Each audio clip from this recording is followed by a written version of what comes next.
Welcome to Sachs Realty's Tuesday Night Podcast, where we talk about anything and everything real estate. Each week, we deliver expert information enabling you to make better informed decisions while keeping more money in your pocket. If you're interested in real estate, this is your show.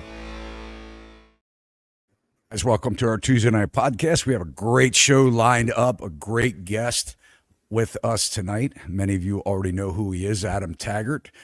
He had Wealthion, the channel Wealthion, and he was the host of that show. And now he started Thoughtful Money. So we're going to bring him in and introduce you to him if you don't know who he is. I just want to point out before we forget that Adam and I have spent several hours together this past week. We have a amazing recording that will drop on Saturday, this Saturday morning at 9:30 a.m. Eastern time, regardless of what we're talking about in this show. I promise you, you won't want to miss that recording that we have. And we want to just start off with saying, mainstream media is not giving it to you straight. I know that, a lot of people, you don't know who to listen to with what's going on with the economy, the housing market. We're going to bring you some great facts tonight, talk about some topics that I think everyone wants to hear. What's going on in the housing market, what's happening with the economy, what should we expect as we're well into the first quarter of 2024, the recession that is or isn't, is coming or isn't coming. Adam has some great data, and we'll be sharing that tonight. But also jobs. I mean, the job market, one thing that Adam and I think will confirmed that we think a lot alike with many of the issues that we're being faced with right now. And we both agree that the reason why the economy has been so resilient, besides the fact that there has been so much stimulus pumped into the markets, into the banking sector, into the bank accounts over, last several years of businesses, that they've gotten, an enormous amount of money, stimulus money. And then also with everything that's been happening with the pushing back on the foreclosure market, we're going to talk about that tonight. Supply and demand. Everyone wants to talk about the supply and demand of the housing market. And I think that what we're going to cover tonight it's going to open your eyes a lot to the possibility that we may see very soon massive inventory hit the market here, this and more. But folks, I'm honored to share the screen with Mr. Adam Taggart here. Adam, thanks so much for joining us live. It's a privilege. Todd, I can't believe you wanted to invite me back after last night's marathon discussion, but it was really wonderful getting invited in your program and getting a chance to meet you. And yeah, you're right. I think we found each other to be very kindred spirits, and we probably could have talked for hours more last night. So I'm glad you brought me back on here for round two. Definitely. And for all of you to understand, Adam's role is, and I want you, Adam, to share, your passion on why you're so committed to helping people, get their bearings straight, would wrap their head around what we're being told, the narratives that, or how we're being guided by, the evil ones on Wall Street and in the banking industry. I'm not saying they're all evil, and certainly they aren't, but you dedicate your life really to trying to help people find optimism, no matter what the market is. How do they invest against the inflation or the devaluing of the dollar, and how when we're looking at our bank accounts and going to the grocery store and we're seeing where our money that's in our pocket is buying us less and less rapidly, the rapid decline. I think automobiles have gone up another $10,000 this year, in base prices and just what's going on. But you still manage a way of helping people to navigate through these troubled waters to more of, more clarity and more of a path of how they can still manage to protect their wealth or obtain wealth. But just explain to everybody, I know a little about your background, but you had a really amazing job. I mean, you've had, if you guys want to just dive into even Adam on LinkedIn. If you go to his LinkedIn profile, and you'll see, I mean, Adam has, he's very savvy when it comes to financial markets and the jobs that he's held. And let's just talk about how you ended up where you are right now, because you work for Yahoo and you were a big shot at Yahoo. You had a huge role. You were the VP of marketing for all of North America. You worked your way into that and you walked away from that. So we want to get some updates too from Melissa here, but please tell everybody, how you got to where you are right now, why you walked away from that big job. Okay, great. We got into this a bit on yesterday's program, so I'll try to condense it and not do too much repetition. And let me cut to the chase and say, I have a phenomenal job now. Like I have found, I believe, sort of, my place in the universe, and I feel like I'm doing what I'm supposed to be doing. If you look at my CV, and like you said, folks can go on to LinkedIn there.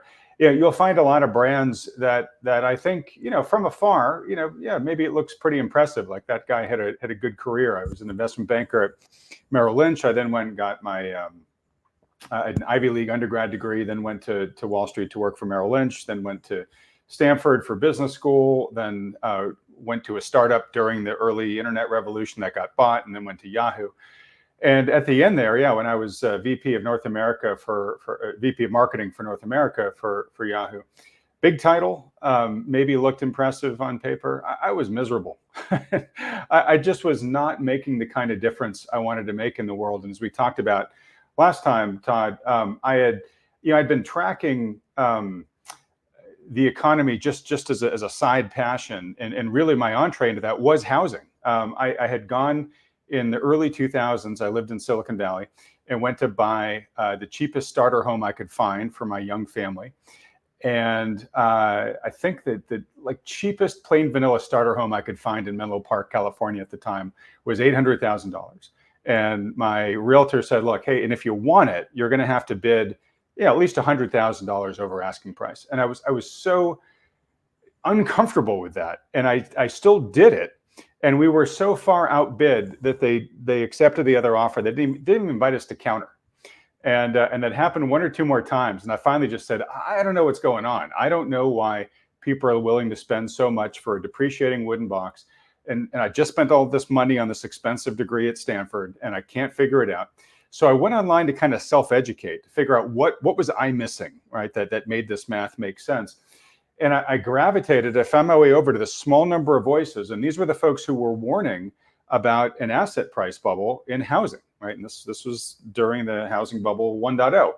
And that gave me the wherewithal to resist, overpaying and jumping into the market then. And then when the bubble burst, I was super validated, as were those sources that I was listening to. And that's when I said, look, there's a different game being played than we, the regular consumer, are being told if we just listen to the headlines in the media. And so the difference I wanted to make was to try to help regular people have a clear understanding of what those true rules were, so that they could make more informed decisions and hopefully make themselves less vulnerable to a lot of what the mainstream narrative was pushing them to do, like buy assets at all-time high records of valuation. And so that's why I stepped off the corporate treadmill and went into the unknown. And I then founded a company that spent a lot of time, helping people understand what was going on in the economy. And then through that ended up creating Wealthion, which you mentioned earlier. And then more recently left Wealthion because I didn't own it, and went fully independent so that I had 100% control. And that's now Thoughtful Money. And just the one other reason sort of why I did this, a huge part of it is because we talked a bit about this yesterday, but the American education system completely fails us when it comes to really what we think it exists for, right? We go get educated because we think it's going to give us a leg up in life. It's going to help us become more successful in life.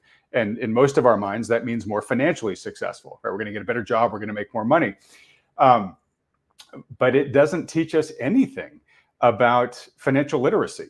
right? Throws a whole bunch of information at it, hopes we figure out what we want to do for a living, and then bang, we're out in the world and we have to start making big decisions and dealing with things like mortgages and figuring out how to invest our money. But I'm guessing most of your listeners here, I bet you none of them had an even hour of schooling in their entire high school or college's careers where, you know, they were sat down and somebody said, all right, look, here's how you build a personal budget, and here's how if you're going for a mortgage, you know, here are the strategies to follow, and if you want to manage, you know, household, you know, revolving consumer credit debt, these are the pitfalls to watch out for. None of that practical stuff was ever taught to us. So most people, you know, legitimately feel very vulnerable and anxious about managing their own wealth, and many people end up making, you know, really uninformed rookie decisions, and it's not really their fault. They were just never taught the basics of wealth building, and they're just sort of following what, you know, the mainstream narrative is telling them to do. And oftentimes that's making people, you know, forcing them to make the wrong decisions right at the exact wrong times. So again, that's the main reason why I created Wealthion and then Thoughtful Money, was to help really honestly reduce the information asymmetry. You know, Wall Street has enjoyed the thinking from the best of the best, the smartest of the smartest around money in the markets, while everybody else has been getting the dregs, like I just said. So what I see my job is bringing in the top minds and money in the markets, letting the regular person crawl into their brains, learn what they know, and then where possible, help them take action based upon those insights. All good stuff. I think a lot of, you know, when we first started interacting, I think you had a little bit of skepticism, like, you know, Todd's a real estate broker. And then I think as you dove more into the, you know, what it is that we're trying to do here, is you were almost relieved that we were completely different than what you've been accustomed to with our industry. And that's playing part of that role of pushing people into overpaying for an asset class called housing, and, you know, and backing it up with the with the narrative, if you don't invest now or you don't buy now, you're going to be sorry. And I think, you know, to your point, and this also sort of, you know, echoes the sentiments of Wall Street and the stockbrokers, or the, you know, the advisors that are more concerned about their own commissions than, you know, and it's not the whole industry, but it is a concern to where they, you know, aren't putting their clients' needs in front of their next commission check. And I think that the education is the, you know, the number one focus on what we do here at Sachs Realty. It's not that we're telling them, hey, look, don't buy the house, but especially now, I just had a conversation with a buyer. They want new construction. They're a couple that are about to get married. They have great jobs, and they're looking at new home construction. And they, you know, tonight we had a conversation, you know, am I being wrong at doing this? I'm going, look, you know, could you be paying $25,000 or $30,000 more than what you may be able to pay shortly? Yeah, that could be the case. I don't have a crystal ball, but I don't know. I mean, you could be overpaying. The question is, you know, are you okay with that? And they were saying, yes, we're okay with that. I mean, you know, it's a lifestyle choice. It works in the location. It's new. It's this, it's that, and everything. And that's fine. I'm not telling people, look, you know, you're stupid for doing that. I'm not saying that. What I'm saying is that that's the right conversation to have. It's not the right conversation to have to say, oh, absolutely. Now it's never.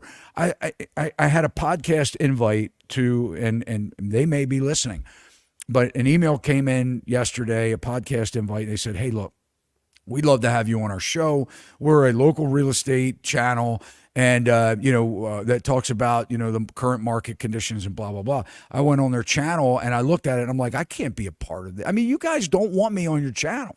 I mean, they're saying things just like that, like, you know, people would be ridiculous for not buying out. There's never a wrong time to buy. That's so far from the truth, Adam, and you know that as well as I do.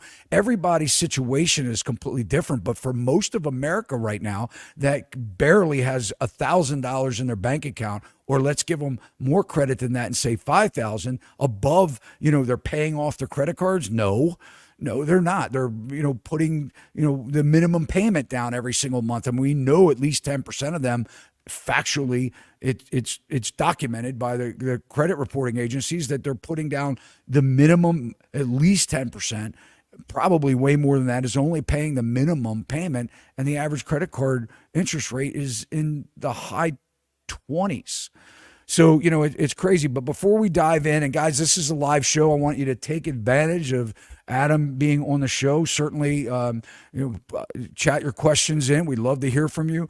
Adam, will be glad to answer the questions that you have. And if you're listening to this after we're live, go ahead and comment below, and we'll be sure that we make sure anything directed to Adam will get to him, and that we'll see that there's a response. But Melissa, I wanted to kind of bring you in on this because one of the things is we're coming into the spring market. I'm seeing complete madness starting to happen all over again. And I want to tell, before I let Melissa in here, I want to talk about this past weekend and some showings that I went on.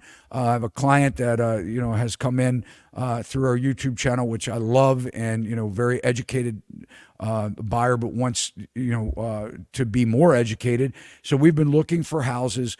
And we went to this particular house that had just had a massive price reduction. And it had been on the market for about 10 days. And it was in the mid 600s. And they dropped the price, around $25,000 to stir up the pot. So my buyer said, hey, we looked at this. We kind of took note of this house. The prices dropped. Maybe we should, get a little bit more serious about it. So we went and we checked it out. And as we were doing so, I went first on the MLS and could see the showings in the MLS. And I don't know if you guys, where you're located and your MLS and what the agents can see and what they can't see. But here with our MLS, with Bright MLS, we can see if the house is using a Zillow-owned company called Showing Time. We can see the appointment schedule for a property. So we can see when it's blacked out, when it's available, when it's not available. So we have a really good understanding, like, what's the activity on this house when it hits a market? We can go in and see, right? So this is a house that didn't have any activity that we could speak of. And so we went, we made an appointment, we went, and we really dove into the property. And one of our poll that we have tonight, which we'll check out here in a minute, was about what should a real estate agent know? Because if you go by the regulations, the licensing regulations, you don't need to know a whole lot. You have to take a course, pass the test, that's it. Your job really is to bring a qualified buyer to a house that's available for sale and merge it together, and that's it. Be the procuring cause, and you get a commission check. So, but should you know about the house? Well, that's not a requirement. So a couple questions, should an agent know about basic home construction? Should they know about basic heating and air, systems? Now, I'm not talking about the internal components. I'm talking about basics. And should they know about grading and stormwater control or water management? Because that happens to be something that plagues a lot of owners, is flooding, stormwater management, grades coming into the house, the topography around it. You can look at it one day and it looks fine. And then in a wet season, you may not be able, if you have dogs, to even go outside. Where are we with this? What do we got? He's pulling it up there now. Yeah, so we have 80% is all of the above. So the question is, should real estate agents be required to know Right, about? there's what I'm mentioning, right? Yeah. So, and continue to vote on that. We'd love to know your opinion, but let's just kind of dive into this scenario that I had this weekend. So I went and checked out the house, and everything looked kind of nice. It was not that old, but you could tell that there wasn't any upgrade since it was, brought out of the ground a little more than a decade ago. And so, but one of the things that I noticed as I was walking through was that, I always look for heating and air vents there's supply lines and returns. I'm not going to bore you with the semantics, but let me tell you what it means. It means that if a house has inadequate ductwork, it means that you're not as comfortable as you should be when you're spending $5,000 a month for a house. And and it's also going to reflect in your energy bill. But I noticed in the owner's bedroom, we call it the owner's bedroom now, or the owner's suite, or the primary bedroom, primary suite. We don't call it master bedroom anymore. We kind of did away with that a few years ago, but that's what a lot of people still remember it as. But anyway, there was only one supply in the owner's bedroom to supply that whole room with its heating and cooling system. And that was inadequate. But then also in the hallway was the only return to cool the upstairs down, which the heat rises. So it was only one return in the hallway, which is not uncommon. But usually you got to have some kind of a cut through in the bedrooms to allow the air to be sucked out, the hot air to be sucked out like a vent or a pass through. Didn't have any of those, solid doors. So that means that people can't shut their bedroom doors in the summertime, or they're going to be sweating because it's going to be so hot. And we know now we don't like to have houses that don't have air conditioning when you're spending $5,000-$6,000 a month for a house.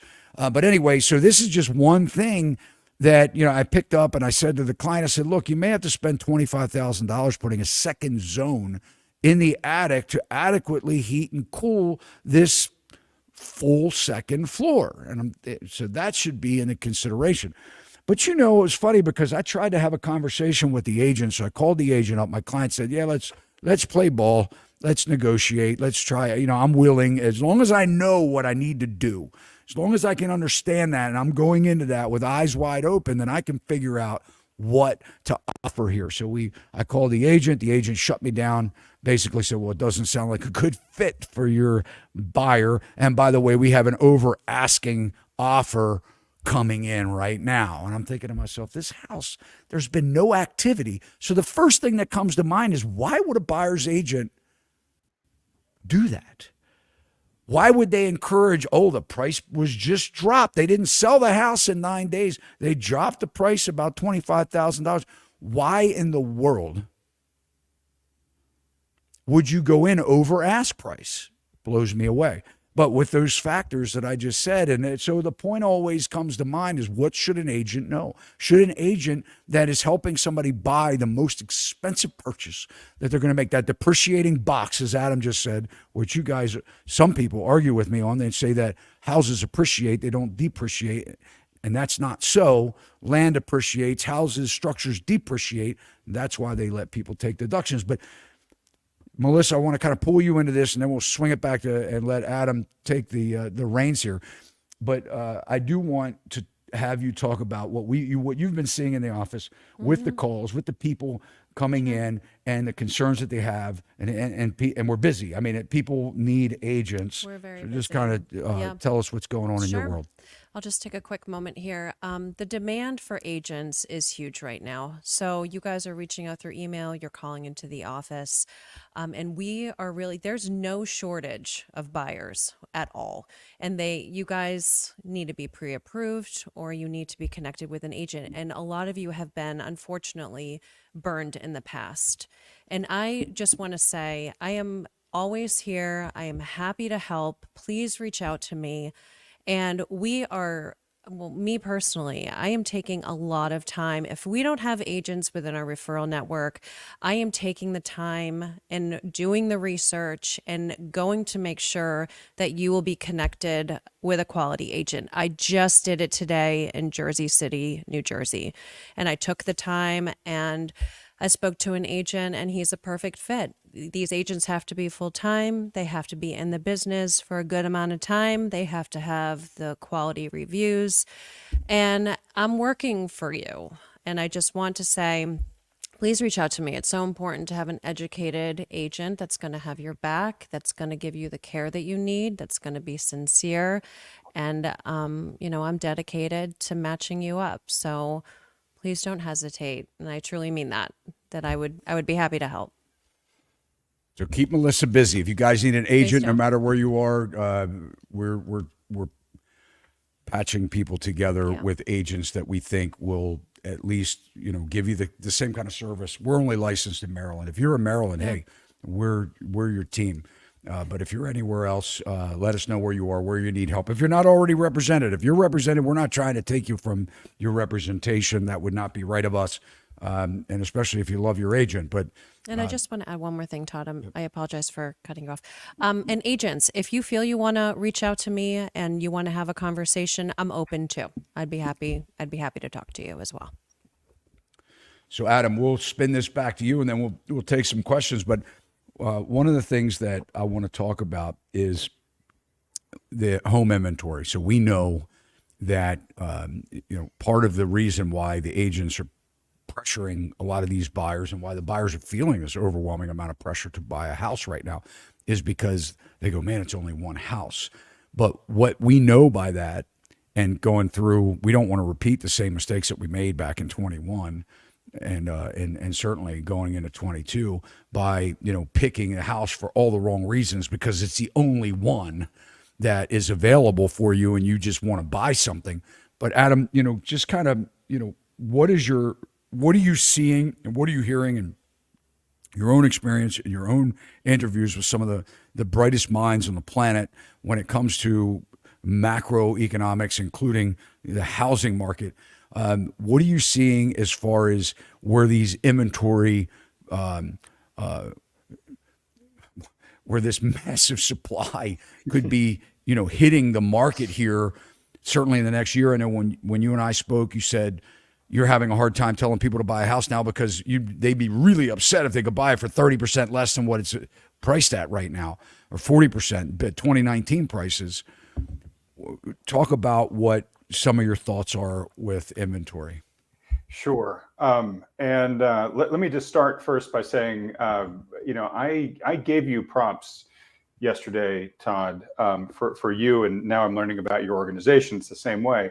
How, I was amazed at the things that you were willing to say publicly about the real estate market, just the hard truths, right? That I think are really difficult for people in your industry to say.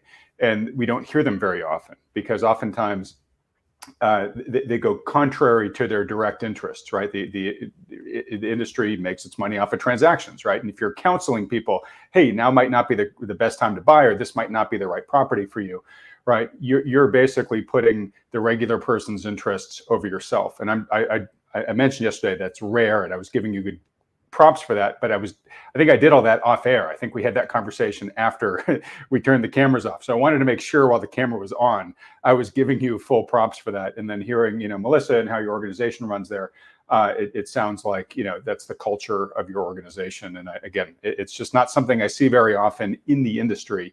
And I want to give you full accolades for that, because I am certain, that hurts your top line revenue numbers to a certain extent. But I'm certain that you get a lot of pushback from peers in the industry of, hey, dude, why are you saying all this, right? All the time. The cat out of the bag and all this stuff. You're hurting all of us, right? Yeah, I get emails from agents. They say everything from I'm spreading BS, and it's look. It's no different than being on social media. I mean, you have to have thick skin if you're going out there. I mean, you have to be passionate. You have to believe in what it is that you're saying, and I feel like it becomes much easier when you do. And we don't have anybody. I have no national brand. I mean, the company, and I appreciate you saying your kind words. And I think that's when I decided to open up my brokerage. I work for those national brands. I worked for the big brands as a licensee. I had a team, with a regional 7-state brokerage that would never permit this kind of, education is what I'll call it. Or education. Honest discussion, maybe.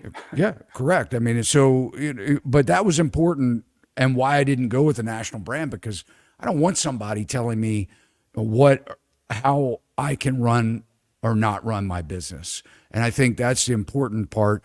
And, is it great for top line numbers? No. But at the same point in time, we're in the relationship business. I mean, an agent that's doing their job is helping people navigate the most stressful time. You never know what the motivations are for people buying and selling a house.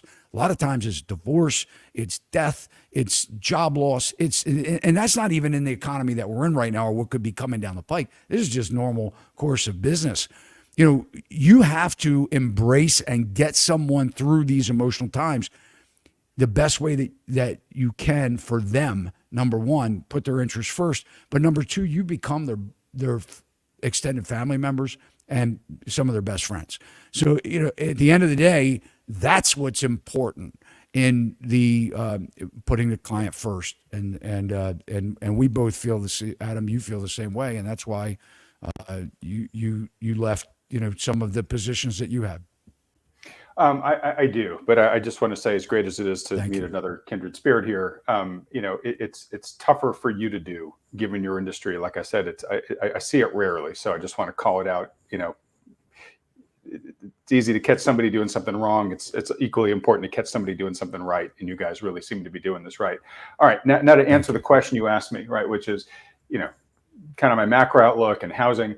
A really big question. So I'm going to give a statement that covers it all, and then we'll drill straight into housing, which is I feel like if I could really condense all the conversations that I have with all the different experts I have in the program.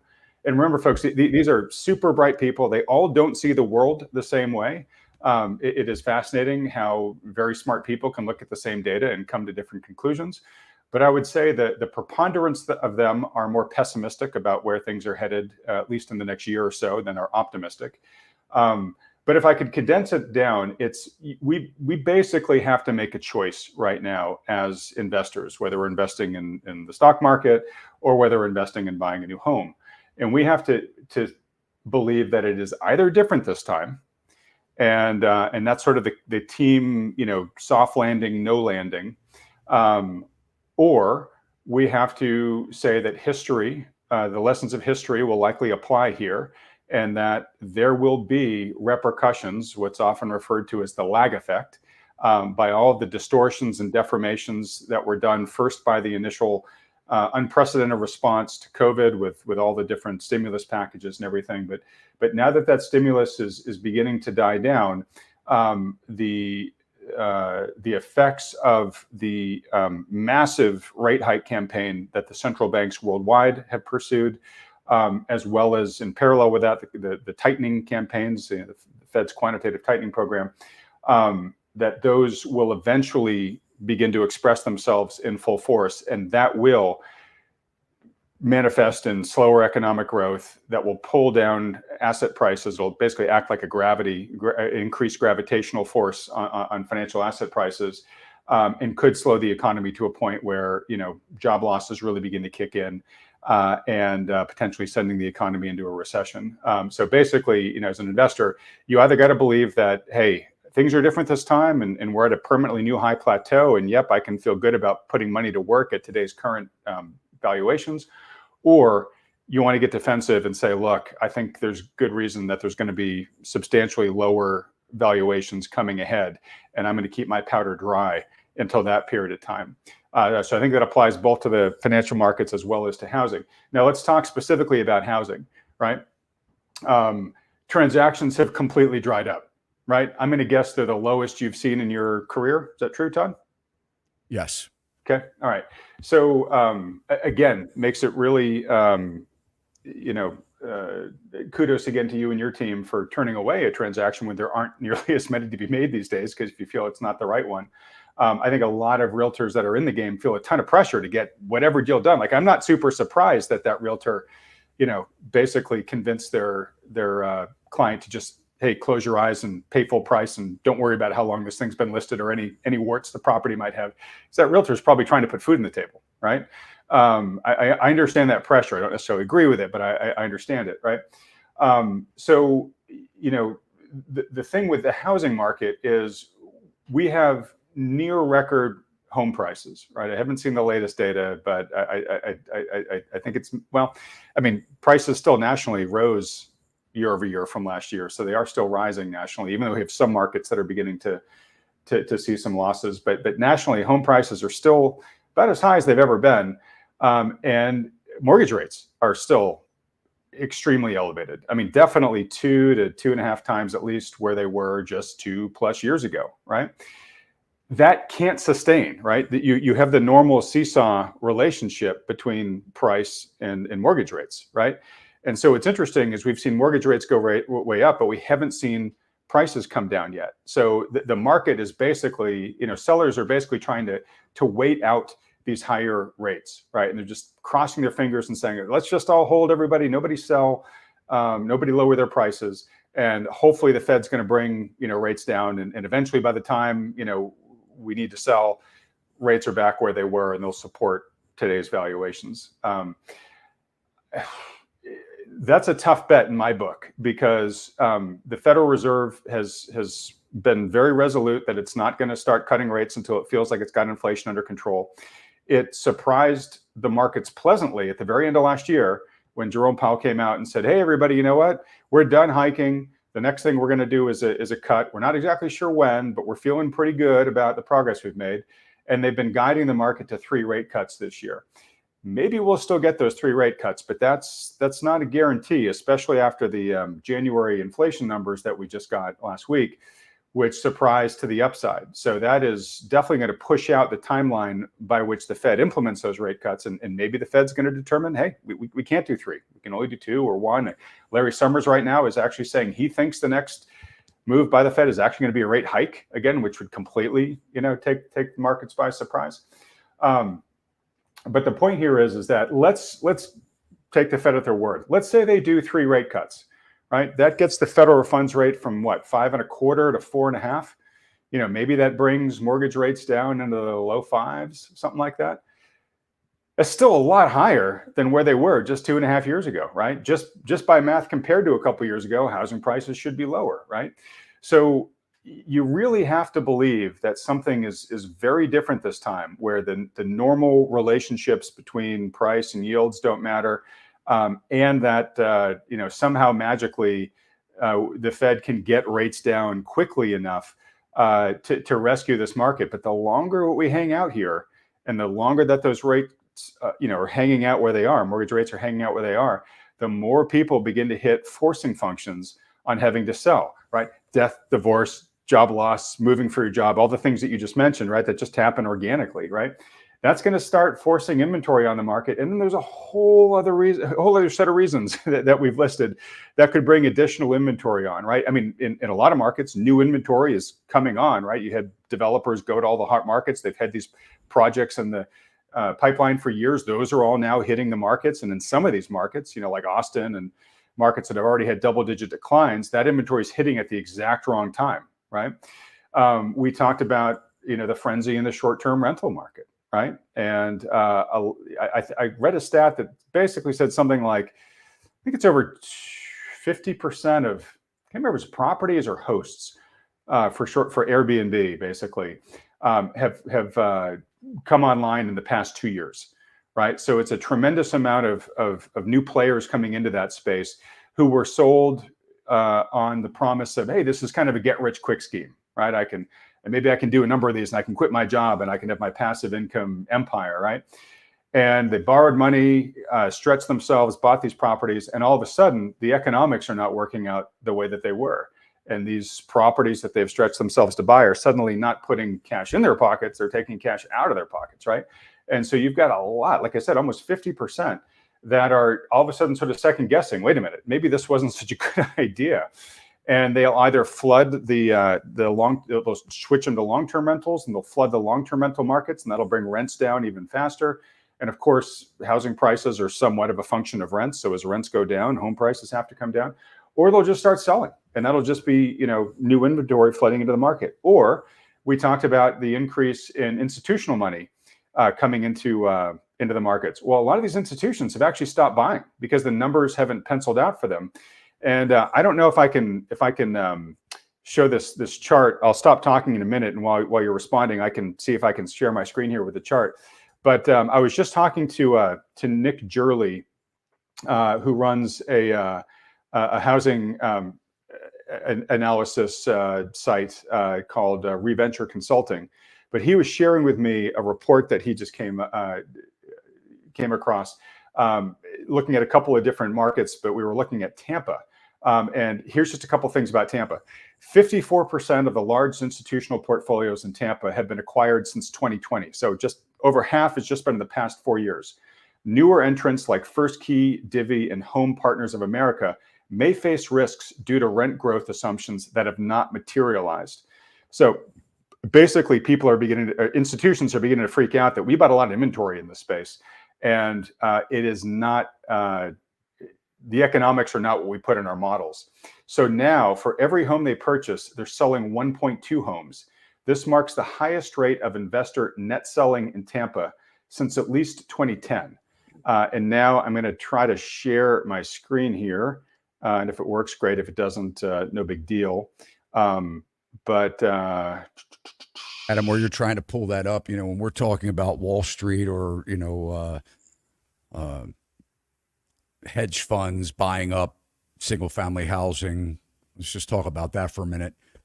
Yes, they've backed off on that because the numbers don't pencil out, but they were also buying this real estate at the highest point in the market as well. They were competing with buyers that were wanting to live in the house, and they were doing crazy things like allowing the sellers to live there rent free for 6 months. I mean, crazy stuff. And, they're getting spanked because they were expecting the rents to continue to go up. But what we really need to focus on, which a lot of people aren't talking about, is the fact that there has been a lot of non-performing loans. They call them NPLs. That have been bundled up. Fannie Mae has been bundling these up since the pandemic. I think they're on their 24th sale. You can find that if you go to Fannie Mae's website. We're actually doing a video. Our Thursday night Q&A is going to be talking about what's going on with Fannie Mae. They're bundling these loans up and they're selling them to these funds, again, like they did back in Obama administration when we were having the GFC in 2012. Back during the Big Short. Yeah, exactly. Right. Let's dump all the bad loans on the rubes here and let Wall Street figure out who. Well, here's what they're doing. So I was just looking at this recent reperforming loan sale, meaning it was non-performing. They got them into compliance through forbearance or whatever it was that they got, were able to get the borrowers into. They bundled this batch up. They sold it off. And when you dive into it, Goldman Sachs, their company just bought several of them, but this particular one I'm talking about. And I think it was Goldman Sachs. And basically what they did is when a house goes under foreclosure or becomes non-performing, the lenders reach out, the servicers reach out to the brokers, and they ask for what's called a broker price opinion, or BPO. So the broker goes by, they look at the asset from the outside, and they try and determine what that house is worth. Because the banks want to know, are we underwater on this thing, or is it worth more than what the balance, principal balance is? So they bundled up this one grouping that I'm talking about. And I'm going to publish these numbers on Thursday night, but the reports and go over them. But I'm just going off of memory here. This one bundle that I'm talking about, and I'm pretty sure it was a Goldman Sachs company, bought these notes at 30% maybe 34% of the broker price opinion. So essentially 34 cents on the dollar of what the houses are worth in the broker price opinion. They bought these notes.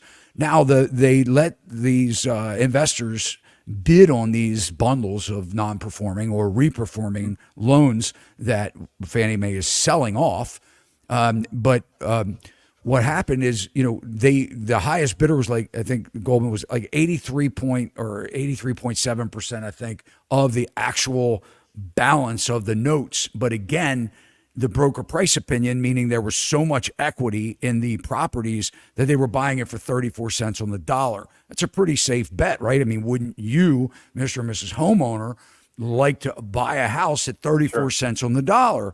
And even if you had to tolerate, you got to give these people 5 years to try and continue to pay their mortgage or not, fall delinquent again. And a large percentage of these will. And then they come up with this rule where they say, all right, well, you're buying these, but it's called, you have to do this waterfall process. So you have to, allow these people to have the same forbearance programs as we've agreed to let them, pay, or a lot of it, they knocked off some of the principal balance of the note. I mean, this is stuff that's happening, and to borrowers that are defaulting, but they keep them in the house. And, and ultimately, if you go to sell it, you have to offer it up for like 30 days on the market to owner occupants. And then, then it can go to investors.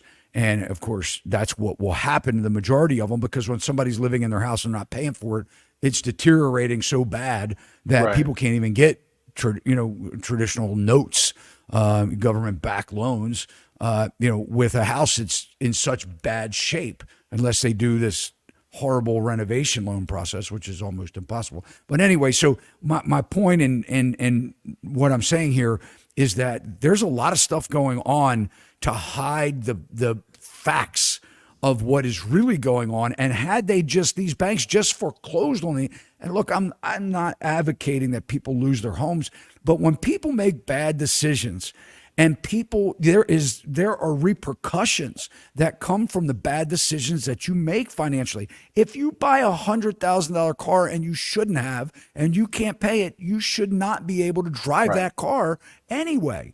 Same with the housing. But if we would foreclose on these, let people take their lumps, their lessons, it's all, for many of these ultimately going to happen, and allow buyers that want to live in it now before it gets deteriorated to the point that where only investors could own it. I think there's so much going on right now, and it makes sense because White House doesn't want to see a wave of foreclosures right now, Well, and it would be happening. Right. Yeah. And of course, yeah, there's everything about the election year that's going to try to mask everything. But no, on your point there, I totally agree with you, which is, look, we need humanity in the system, but we need accountability. And what we really need is price discovery, which we haven't had for a long time. And you and I had a big rant yesterday, which I'm happy to pick up again today if you want, about how, the cost of not having any of those three, right, is what we have now, right, which is we have, the highest or the most unaffordable housing market, basically that we've ever had, certainly in like a living generation. And we have basically our younger generations completely giving up hope of ever owning a house, right? Unless they have rich parents, right? Which isn't fair at all, right? So you have to pay a price. There's no free lunch, right? So what's the cost of not doing what you just talked about there, Todd? It's that we end up with this deformed, distorted system that removes opportunity from exactly the type of people that we want to incent to get out there, form families, build a life, have a foundation to run a job off of, drive the economy, all that type of stuff. Yeah, I mean, it's toxic, it's corrosive, and as you said, you just took a trip with Melody Wright, right? I did. So I've had Melody on my program. You probably got a lot of this from her during the trip, but like what I really enjoy about and value about Melody's analysis is she really does boots on the ground research. Like, she gets in her car and she drives to a lot of these markets that the nation's focused on, like the hottest market. She's been to the Dallases and Austins and Nashvilles and Miamis and everywhere in between. And she goes around and she just looks, okay, forget about for a second what everyone's saying. Let me just see what I see by driving the streets and talking to people. And her research has shown her that there's actually a lot of inventory, both on the existing home and on the new home side, that is not making its way into the MLS listings. That by hook or by crook, it's being kept off for,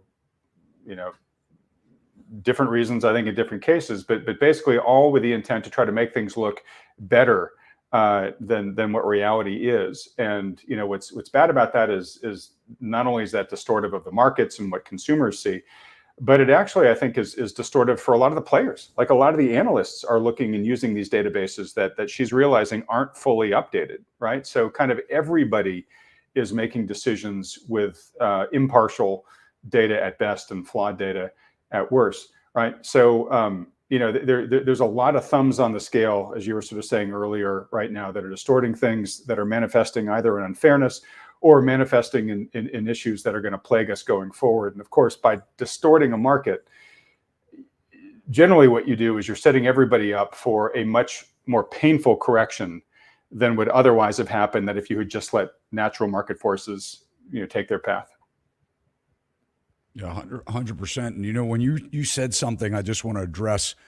You had mentioned about year-over-year price increases, and I think it's important to note that most of what is driving that is new home construction. And when you look at the MLS, at least locally from a Mid-Atlantic region, which covers multiple states, here where we are in Maryland, New Jersey, Delaware, Pennsylvania, Virginia, West Virginia, D.C., certainly Maryland. Most of the existing homes that have been on the market have had, that are showing price declines. The only real place we're seeing price inclines, and the builders are doing this, is in new home construction. They're actually raising the prices.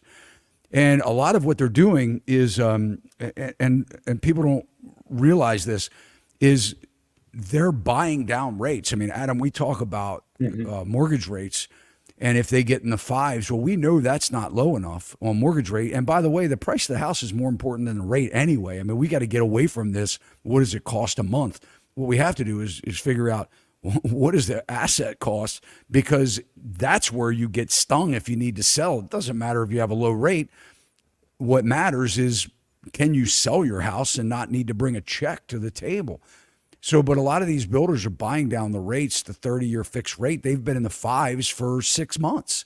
Even when we were looking at 8%, it was costing them $55,000 to buy down a 30-year fixed rate mortgage, and that still didn't really make much of a difference. Yeah, and I feel like that's just showing us what needs to happen, right? To get prices to, like, everybody, in the industry wants this frozen market to unfreeze, right? They want transactions to come back. And the new builders are showing, well, all right, if price isn't going to come down, we got to bring the mortgage rates down, which basically just means, hey, look, if no one's going to, ride to your rescue and offer you a cheaper mortgage than the bank will, the only thing that's going to solve it is lower prices, right? So at the end of the day, it's just math. And look, for those that are, really trying to say, well, maybe it's going to be different here, I would say look to markets like Canada and the EU, where they have different mortgage durations than we do. It's much more typical there that the average mortgage duration is about 5 years. And so in those countries, it's actually more than 20% of the housing stock re-rates every year. And they've hit a similar jump in rates like we have. And what you're seeing there is you're seeing lower prices in those countries. It's just the only way to get the inventory moving. And so I feel like those countries are just giving us a preview of coming attractions here. Again, folks, like I said, end of the day, it's not super complicated. It really is just math. And like you said, the builders are, they're playing a little bit of a shell game by saying, oh, look, we're raising our prices a little bit, but it's because they're completely discounting the mortgage cost. One other thing that we could talk about, and I'm sorry to kind of be just dumping on housing here. It's for a good-hearted reason, which is like, hey, let's have true price discovery come back into the mix. It'll make housing more affordable for a lot more people, and we'll have a much more stable market going forward. So I'm doing it for reasons that hopefully will create a healthier housing market in the long run.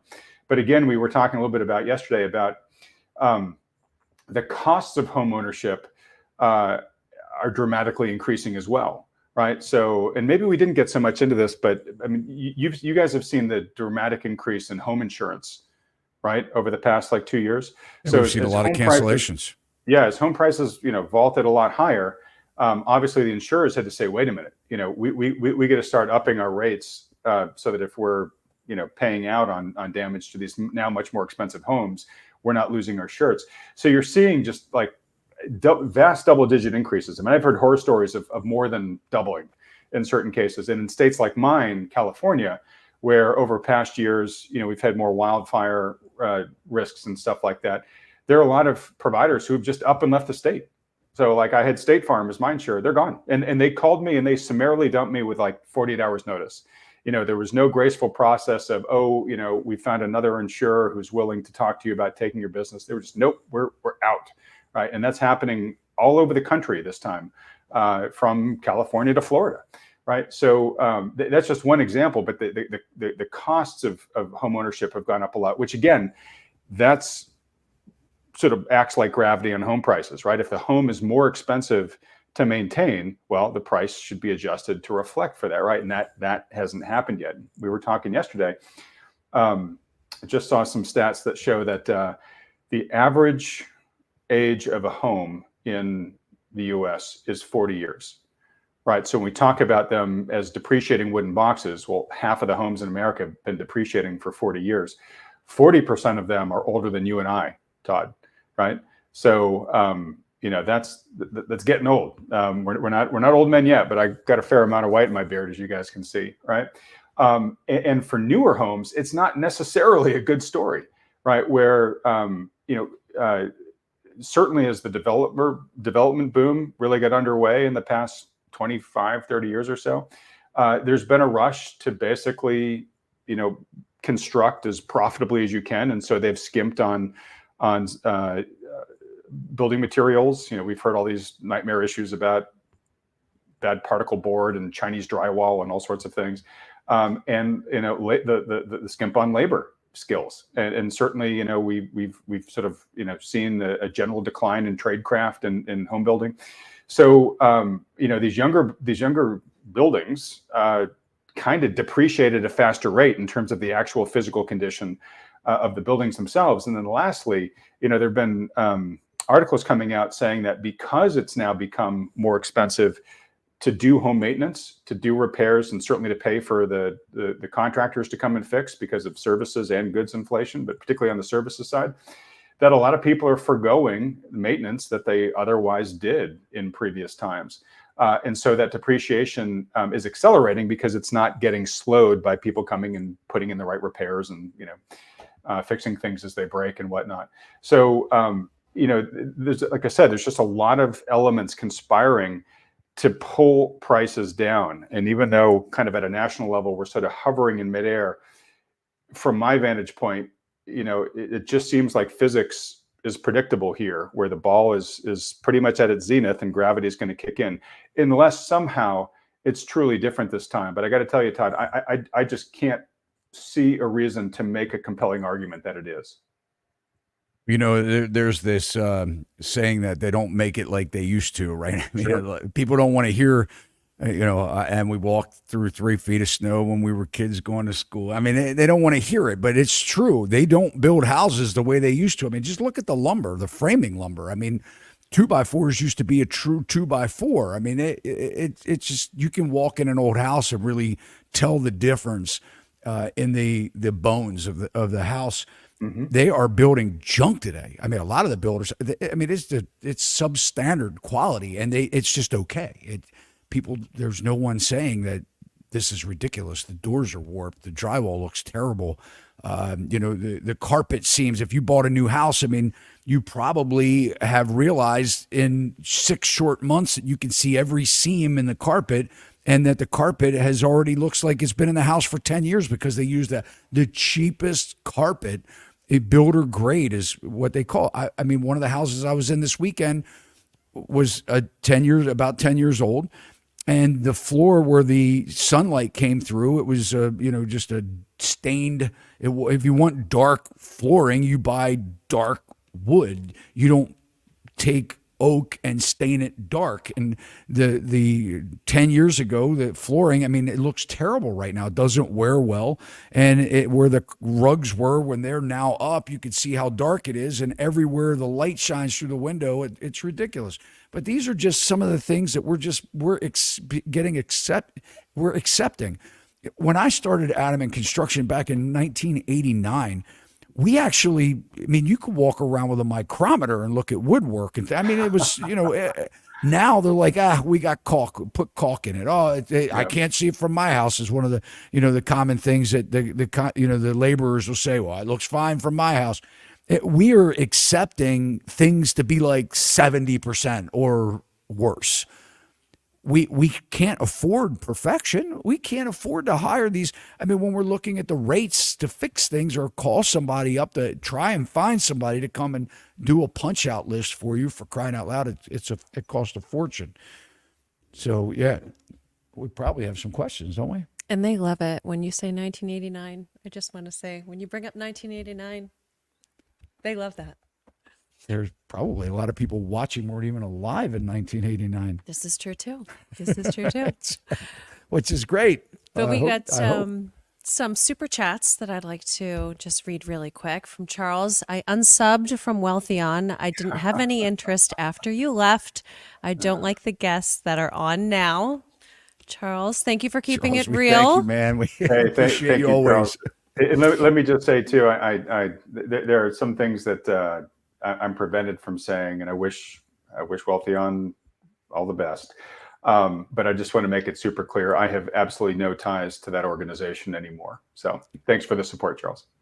Yep. And we've got another question here as well. Been wanting to ask Adam, what happened with Wealthion? What's your reason for splitting the channel? I missed any videos explaining, and you don't need to answer, Adam. Probably you're not allowed.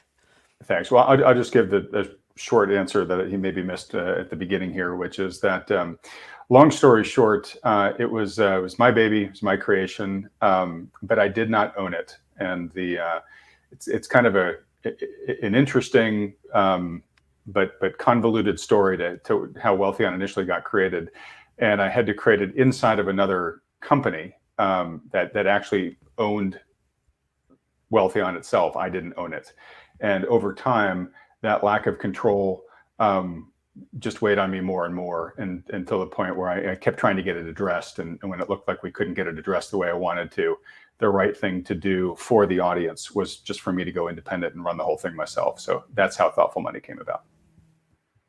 Thank you. And thank you, Duke, for your super cash chat. We You gotta add that, don't you? I don't even chat. mean to. Super chat cash. It just comes out. It just comes out. You're funny. But we've got a question here. What's your opinion about homes for sale that offer the seller's assumable mortgage with low rates? I was actually going to ask this question of you, Todd, because I'd actually, in side channels, I've been talking a bit with Melody about this, about will we see a resurgence in assumable mortgages? And maybe not everybody watching knows what they are, so maybe you might want to define it briefly. But I actually found a startup, this not an endorsement, but I found a startup that is basically creating an exchange for assumable mortgages. You know, one of the challenges of getting a property with an assumable mortgage, of course, is finding a mortgage holder that has an assumable mortgage, a mortgage that's assumable and is willing to do it, right? So they're basically creating an exchange of all those people. So they're raising their hand and saying, "Hey, you know, I'm willing to do a deal with my mortgage here." And then there's a fair amount of paperwork that you got to file if you're doing a assumable mortgage, and they kind of handle that part of the transaction for you. So it's kind of cool. And in this type of environment where unaffordability is as high as it is, people are going to get creative, right? So what do you think about assumable mortgages? I think assumable mortgages are great if you have cash, and that is the element, right? Because what happens is, let's say they have, we'll just use simple numbers. They have a loan balance of $400,000, and they're, let's just say 3%, and that's great if it's an assumable loan. But if they want $750,000 for the house, you have to pay the difference in cash. Right. Or you have to get a second mortgage, and that's not easy to do. And if you do, the second mortgage will probably be cost prohibitive. When you add the two together, you'll probably end up spending more money than if you just, you know, if you have good credit that you can just, you know, get the best rate available today. So that's what I think about assumable mortgages. If you have cash, it's great. It sort of puts you in a different, if you have cash, you're in a different bargaining position anyway. Right. Because you can capitalize on things like quick close, you know, and which is huge for sellers, or, you know, lowering your payment, you know, instead of paying 7%, which, by the way, 30-year fixed rate mortgages are at 7% now.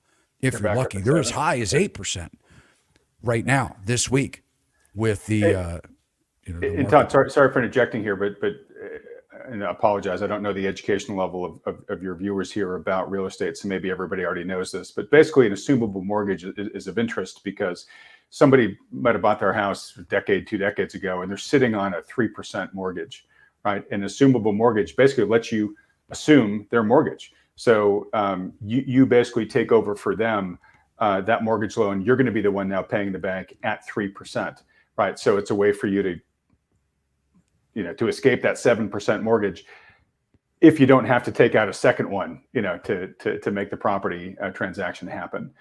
So it can be really appealing, but as Todd's saying, it's not as simple as it sounds. You got to find out how much cash you might need to put down to make up for the difference. And of course, their mortgage, if they bought it 15 years ago, that mortgage only has 15 years of life left too, right? So, and to your point earlier, it takes a long time to close it. And don't forget, Adam, you had a chart that you were pulling up too. Yeah, did it show for you guys? Yeah. Mm-hmm. Oh, okay, I'll pull it up real quick. I mean, it's kind of back to the previous topic we were talking about investors in the space. And I'm sorry, I can't find a more elegant way to share it than just sharing my whole screen here. But this is just showing in graph form how investor transactions in this metro, Tampa, which is actually a pretty active metro for investors, has flipped. They were buying anywhere, over the past 2010 to 2020, for every property they were selling, they were buying anywhere from 1.2 to 1.6 properties. So they were net positive, but that's now flipped and getting worse over time. So that's maybe one more thing we can talk about, Todd, because we talked a little bit about it yesterday. One of the dynamics that's been new in real estate and in residential real estate has been this influx of institutional buyers, right? In addition to the single family, the single rental folks that we talked about.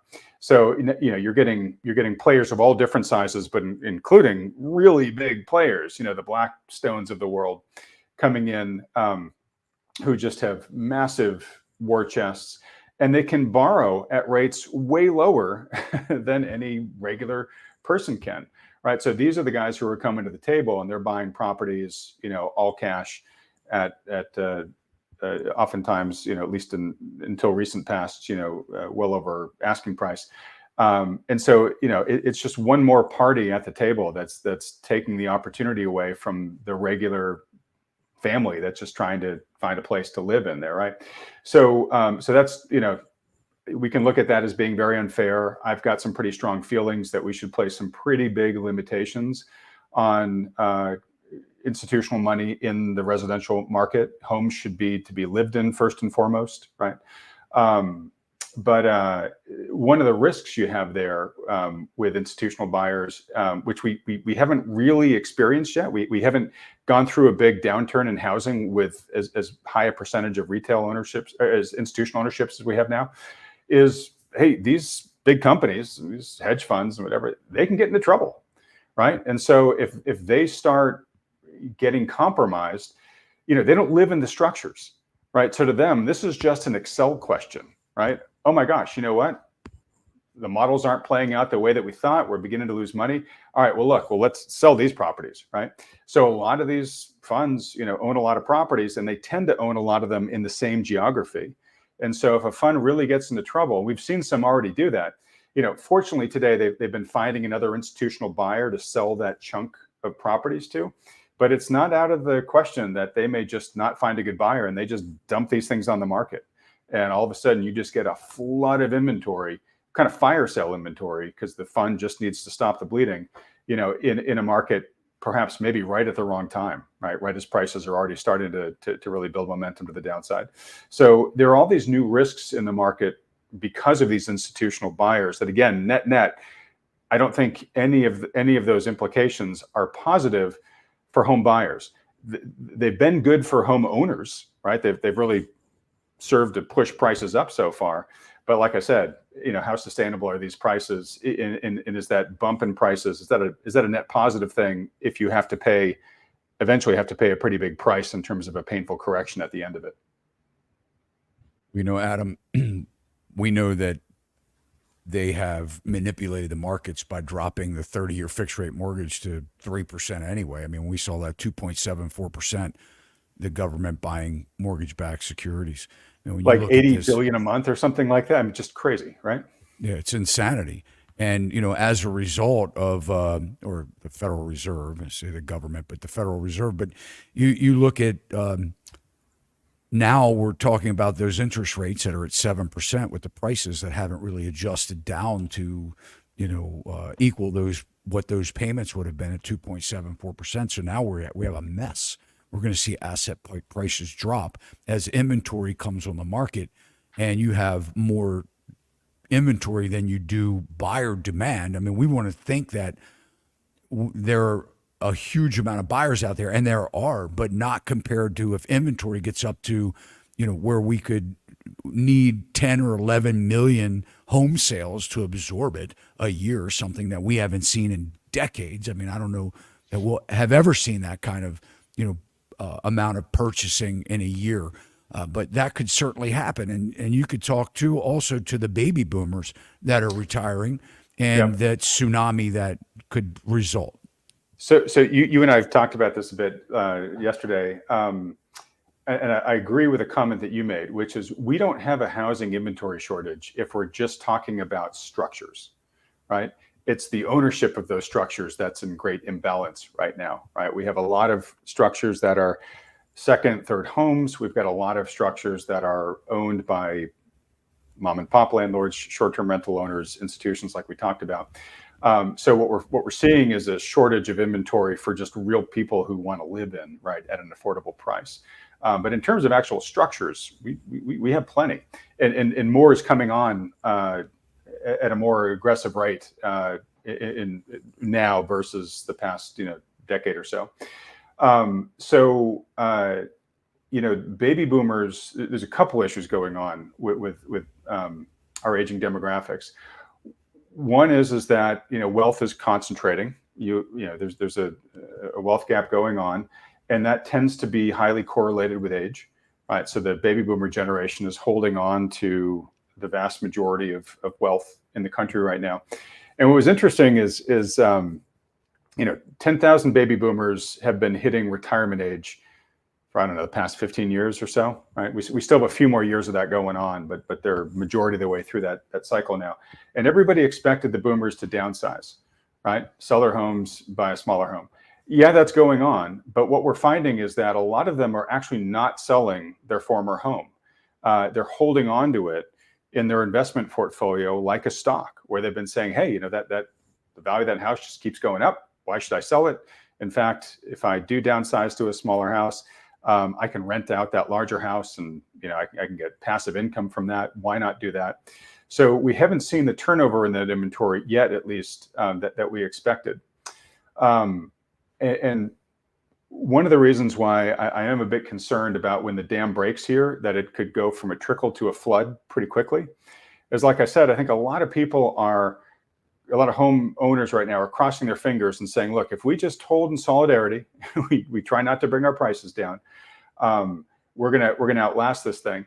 Well, the longer we go on where the cavalry is not arriving, there is a first mover advantage to be one of the first to bolt from the herd, right? If you start losing faith that prices are gonna rates are gonna start going down, you start doing the math and saying, you know what?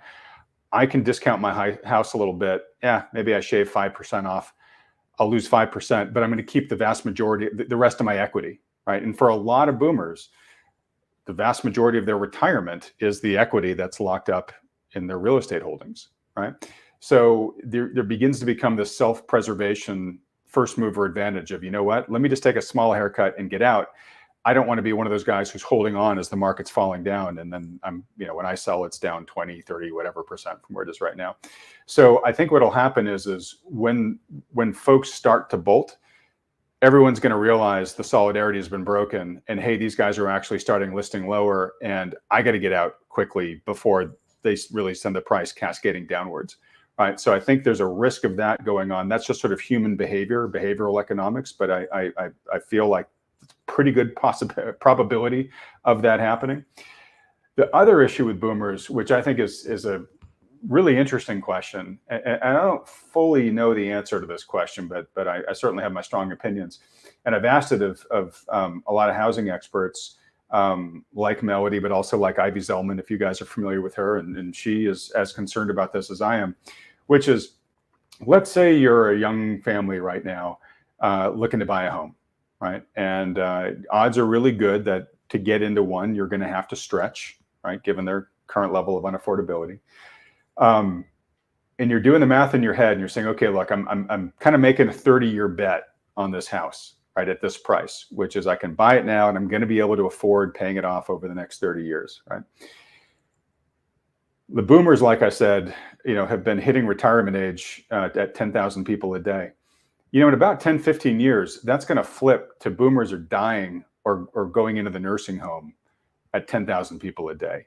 So there's going to be a really big depressive selling forcing function in the market that's going to be measured in decades of just houses that are going to have to start hitting the market because the inhabitant died or is now, incontinent and their heirs, if there's not an heir that's going to step into the house, are just going to say, look, we need to divide this estate. We got to liquidate the house. Like, let's get going. And so, so if you're that young couple looking to make that 30-year commitment, you would say, wait a minute, why am I willing to like crazily stretch myself right now at these high prices and these high interest mortgage rates?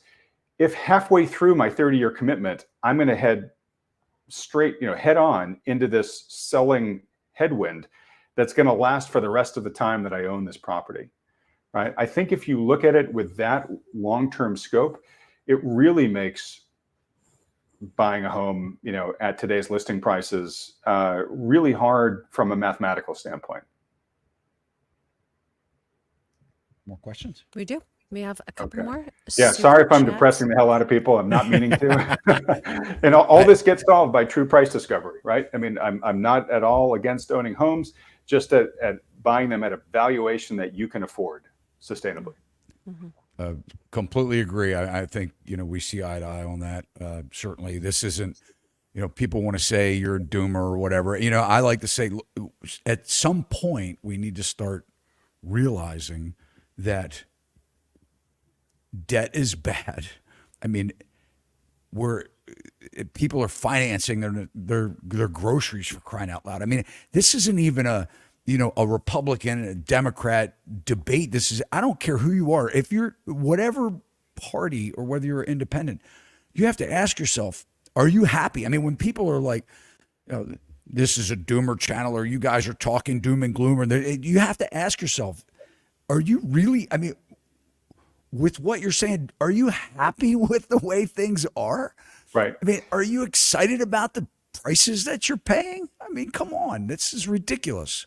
Well, can I make one more comment here that might put another doom log on the fire, but it's instructive given your point there. Again, we talked about this yesterday, so I'll be brief. But for folks that haven't watched it yet, I did an interview on my channel last week with Chris Hamilton of Economica. Chris is a chartist, and one of the trends that he really focuses his chart skills on is demographics, tracking demographics. And basically he shows that U.S. population rate is fast decelerating. And from a natural born population, we will, for the first time ever at current trajectories, the population will start shrinking by around 2035. And with immigration at its current levels, both legal and illegal, you add that to the mix, it pushes that deadline out a little bit longer, but we go net negative in total for population growth from all sources by around 2050, right? And the scarier part of that, I mean, that has tons of implications, which we could fill a whole show with about Todd and Melissa. But the scarier thing is that the cohort that really matters, the age cohort that really matters to economic growth, is the 25 to 50-year-old age cohort. Those are the productive workers. That's how you drive the economy. That cohort is already shrinking, right? So we already kind of have alarm bells going off that just says, hey, it's going to be harder to grow our economy going forward because we have fewer productive people well, in absolute numbers and as a percentage of our population, as our population gets older and older and starts, each worker has more and more old people they got to support. So that trend just keeps worsening right now for literally kind of as far as the charts go. But one of the things that he's seen demographically is that one of the things that there's several things driving that, but a big factor driving that is that that productive cohort is just not having kids as much as they used to in previous generations. And the reason they're not having kids, there's fewer people getting married, and if they decide to have kids, there fewer people are deciding to have kids. Fewer people are deciding to get married. Fewer people who get married deciding to have kids, and fewer people who decide to have kids are having as many kids. And the reason for the decisions not to have kids or to have fewer kids, when they survey people, it's all economics. It's just, you know what, kids are just really expensive, right? And so to your point, you know, we have a huge amount of disincentives that we are providing as a nation for our most highly valued demographic to procreate. And that's a massive problem. And that's going to translate itself into lower economic growth going forward. It's going to raise the big question of who the heck are going to afford these housing prices that we have, certainly in the future when these boomers are expecting to turn around and sell their homes, right? How are they going to be able to get the prices they want for it when there's fewer people to buy them? And a lot of them don't even want homes the size that the boomers have, right? These are big homes. They're much more expensive to maintain. You know, these families aren't as big, right? So there's just going to be a less demand anyways, you know, along with the unfavorable economics. So I just raised this to say, like, we railed a bit about this yesterday, which is, you know, at the end of the day, nationally, we need to take a really hard look in the mirror and say, we have a system that is not working in our interests. And yeah, you know, sure, special interests, they kind of capture the system and they write the rules to their favor. And maybe everybody is willing to do that while enough people are kind of getting their pockets lined by that game. But once you get to the point where your national population starts shifting into reverse and you're providing a disincentive for your young people to procreate, and you're staring at a future basically of demographic stagnation and decline, then you have a real problem. So, you know, we, like the alcoholic, we really better shape up pretty soon and admit we have the problem so we can then start having these adult style decisions. And yes, I sound like a doomer when I talk about this. And Todd, you know, I'm sure you feel like you do too, but I think the value of what you do is you are having these adult sized discussions that aren't being held elsewhere in the world. And hopefully by educating people and making them aware of what's truly going on, we help them make more informed decisions. And at the end of the day, that's all I'm trying to do. And I believe that's all you're trying to do too, which is just to help people understand the true rules of the game that's being played, where the puck is most likely to be headed, so that people can position themselves most prudently to either not become collateral damage to these trends and, wherever possible, position themselves to prosper. Well said. Mm-hmm. We're going to get to some of these super chats. So we have this one first. Wage inflation will continue to put pressure on interest rates until they get costs down. Plan accordingly. And then, Well, Adam, Not a question, but I agree. yeah. And I definitely, after we go through some of these questions, I want to talk about the jobs market because I think that is fragile. mm-hmm. Great. And as a preview to that, I will say, this guy's right, we should plan accordingly.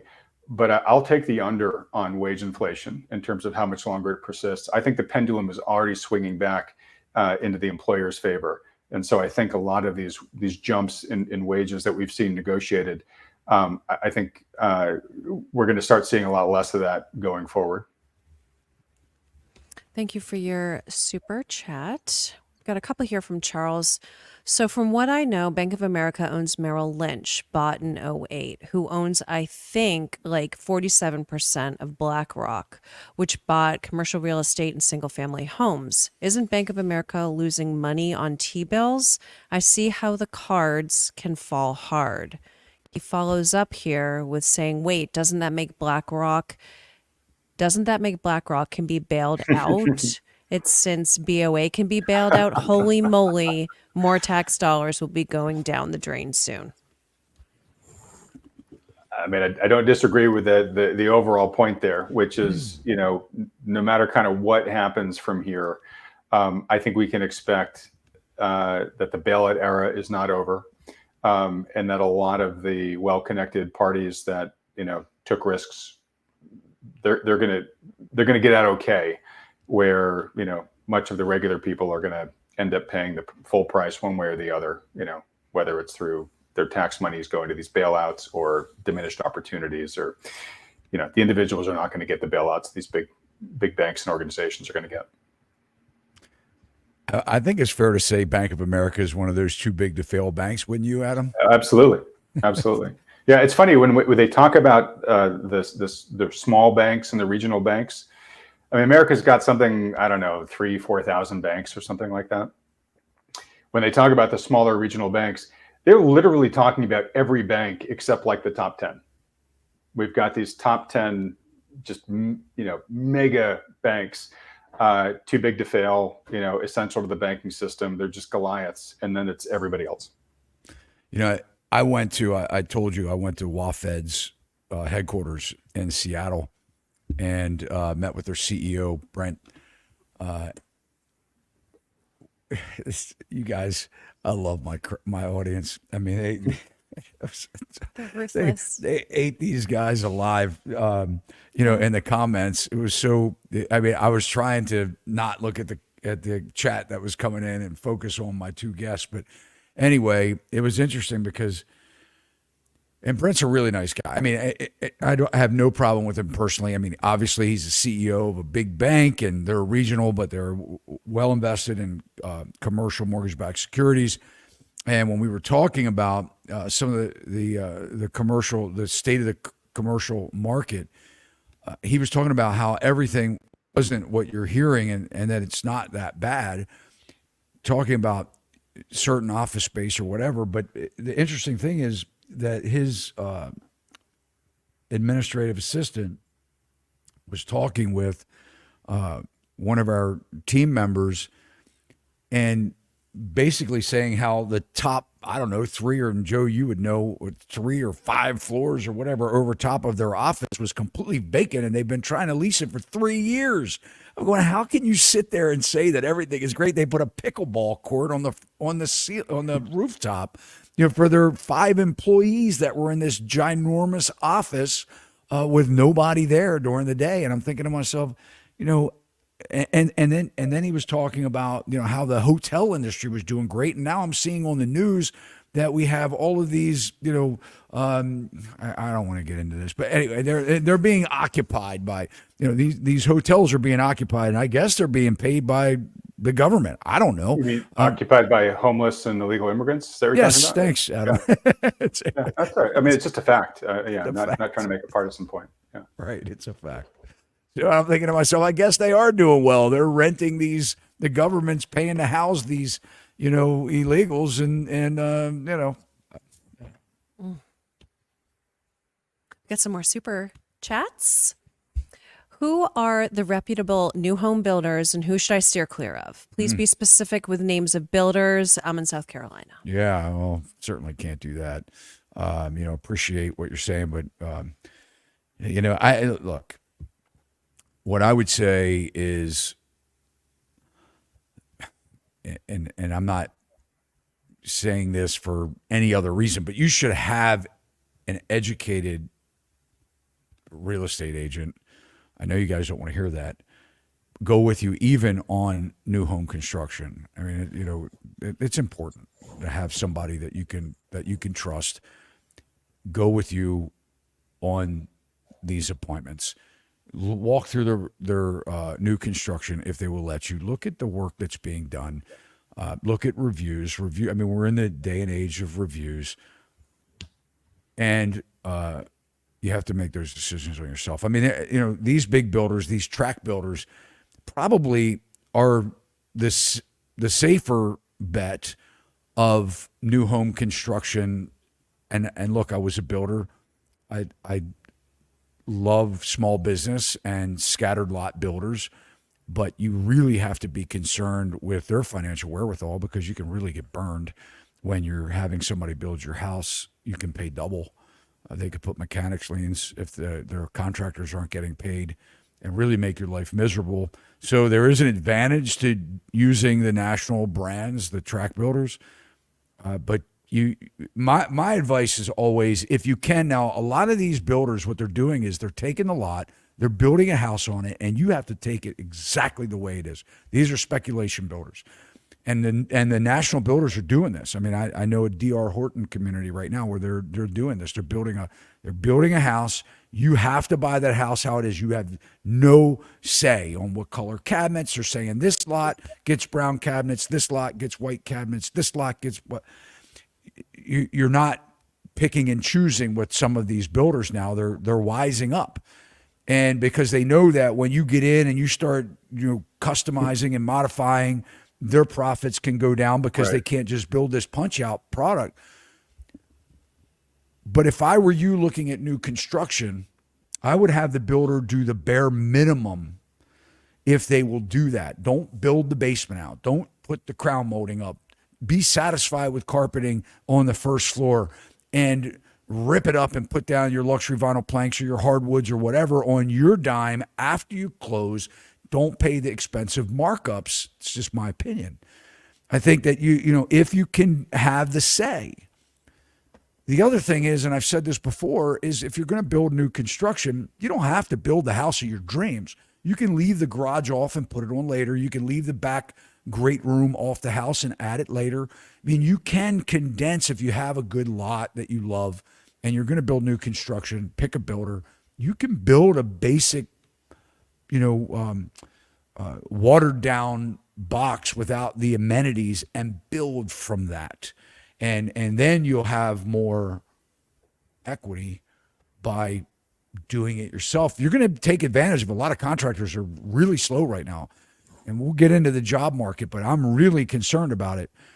I get text messages every day, calls every single day from somebody looking for work because they know I've been in construction. They know, I give, references to other contractors and builders that need help.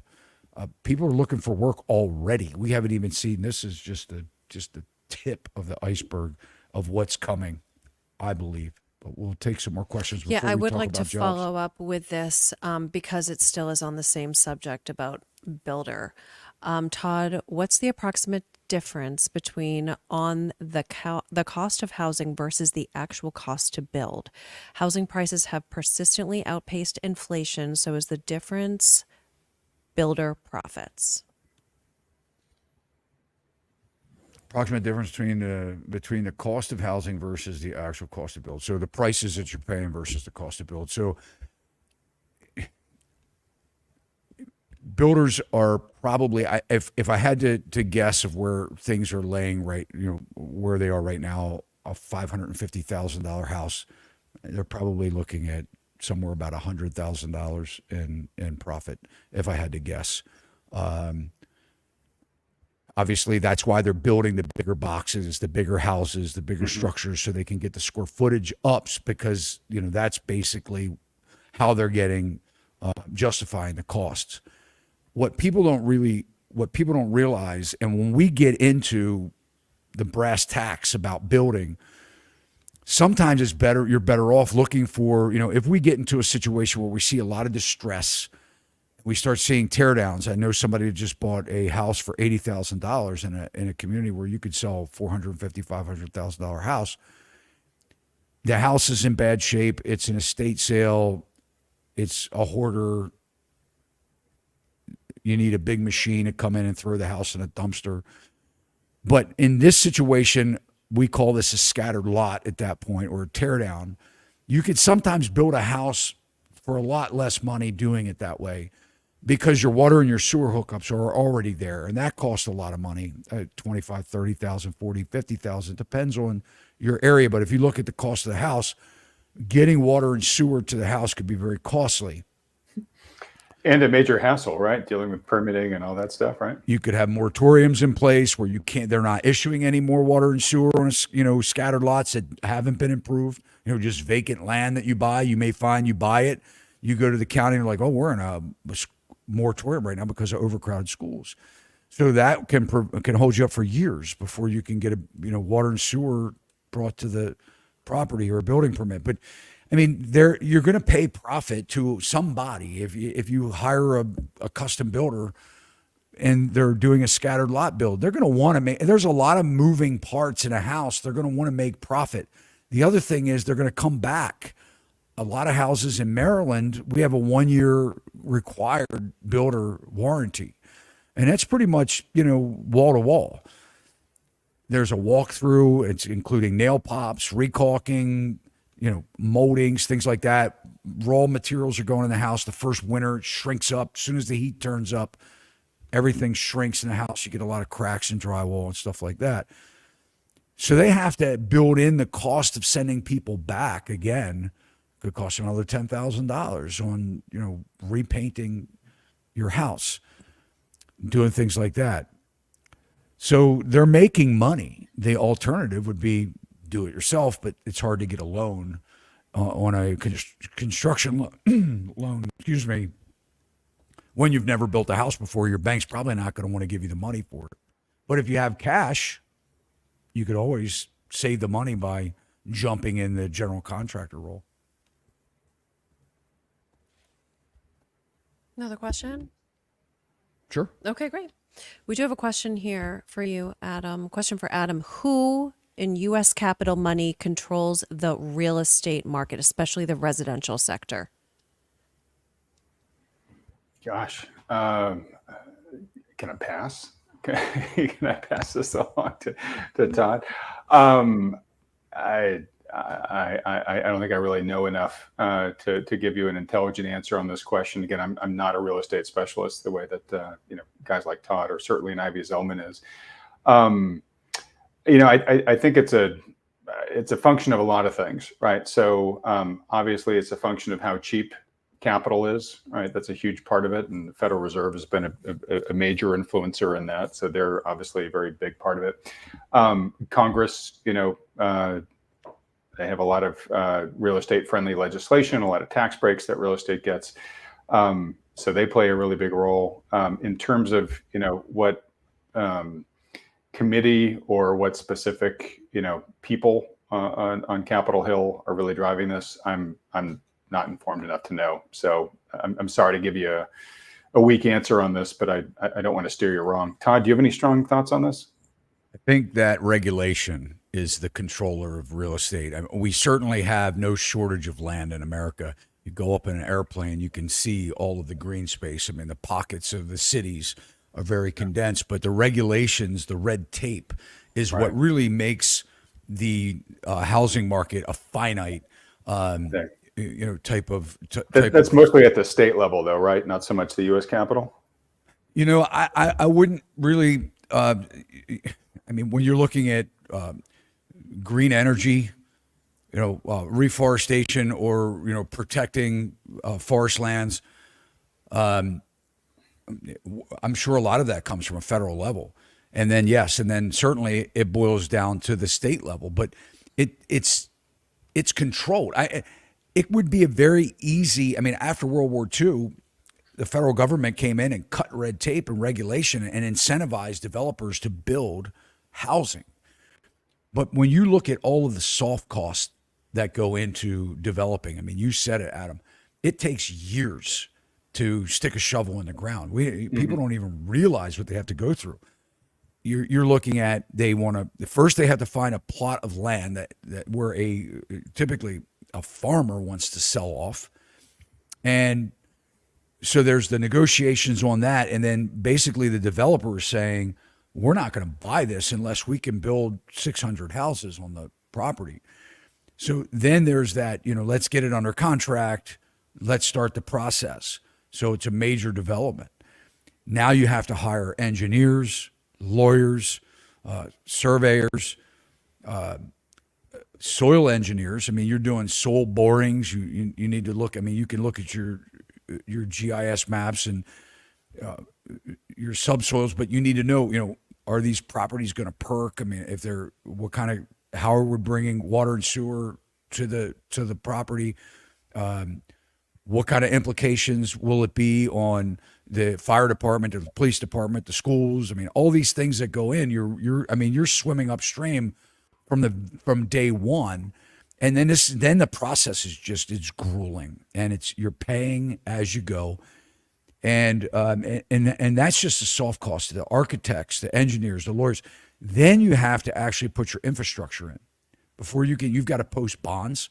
You have what is, and I know here in Maryland, I mean, you have grading bonds and stormwater management bonds. And essentially, what you have to do is you have to put a lot of cash into these bonds, and there's several ways to securitize these bonds. But basically what happens is if the builder or developer goes into default, these bonds have to cover the cost of returning that land back to its original state. So the amount of cash outlay, and then you have all of your temporary storm ponds, your curb and gutters, your road surfaces, silt fences, millions and millions of dollars that go in. So these developers and these builders, they could be two different things. You could have a developer that develops the lots into finished lots, and then the builder or maybe multiple builders come in. So you might have a community where you have 3 national builders building in the community, and then there was a developer that had all the risk, that took all the risk.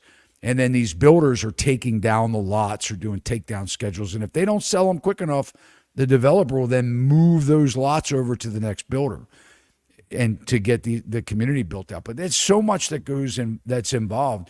And there's, with this red tape, the government could literally cut through that, make this an emergency. If it truly is an emergency, a housing emergency, affordability crisis, they could very easily, but that would destroy asset prices instantly by opening up this wave of inventory intentionally, that I don't think they want to do that.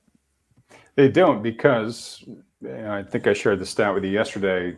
Was it 93% of stocks are owned by the top 10% of households? You know, most of the wealth in the real estate market is owned by, the upper echelons, and they don't want to take those losses, right?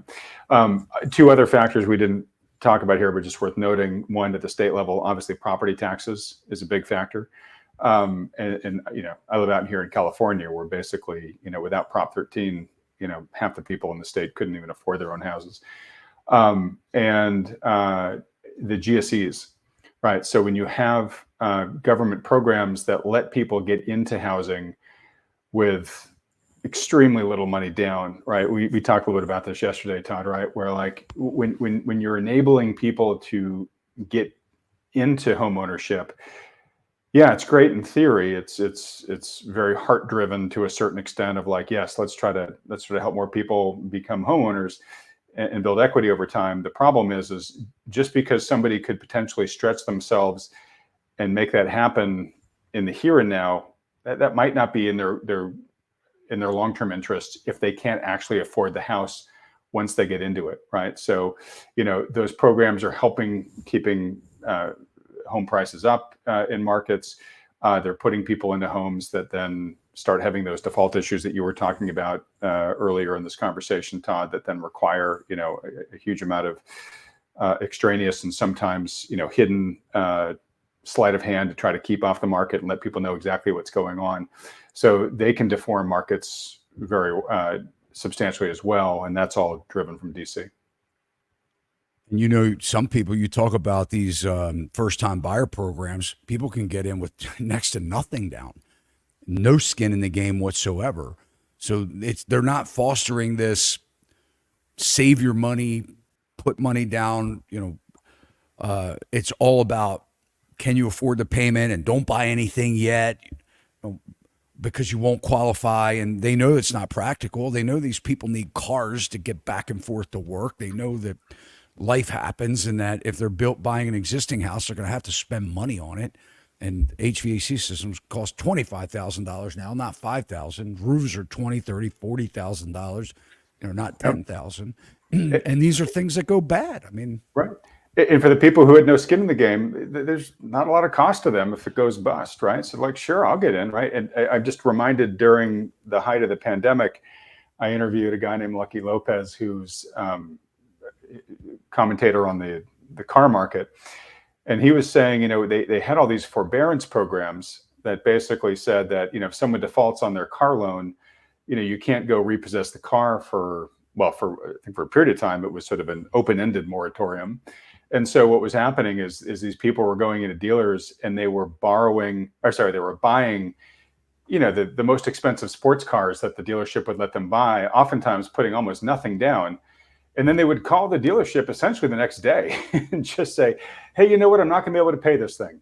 And then the car goes into this moratorium where the guy gets to drive it for free until whatever time in the future, a year plus later, that the government says, okay, you, the dealership, can go claw your car back now. Like the people who were doing that, there was no cost to them to going and getting these supercars to drive for at least a year for free. Sounds like a deal.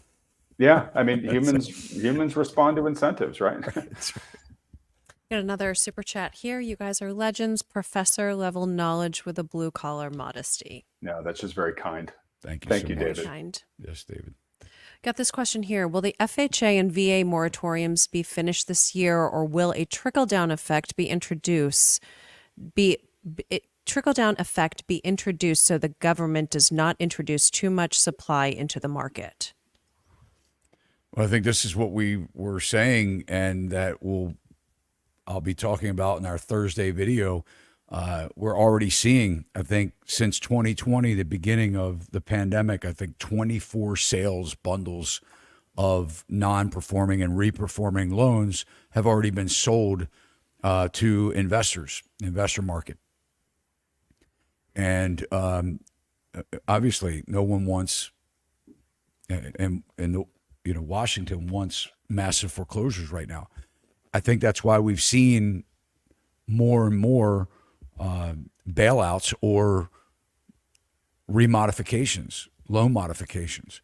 I think that's what we saw last year when they were taking 30% of the balance on some of these loans and casting them into second mortgages that were interest free just to reduce the amount of the payment.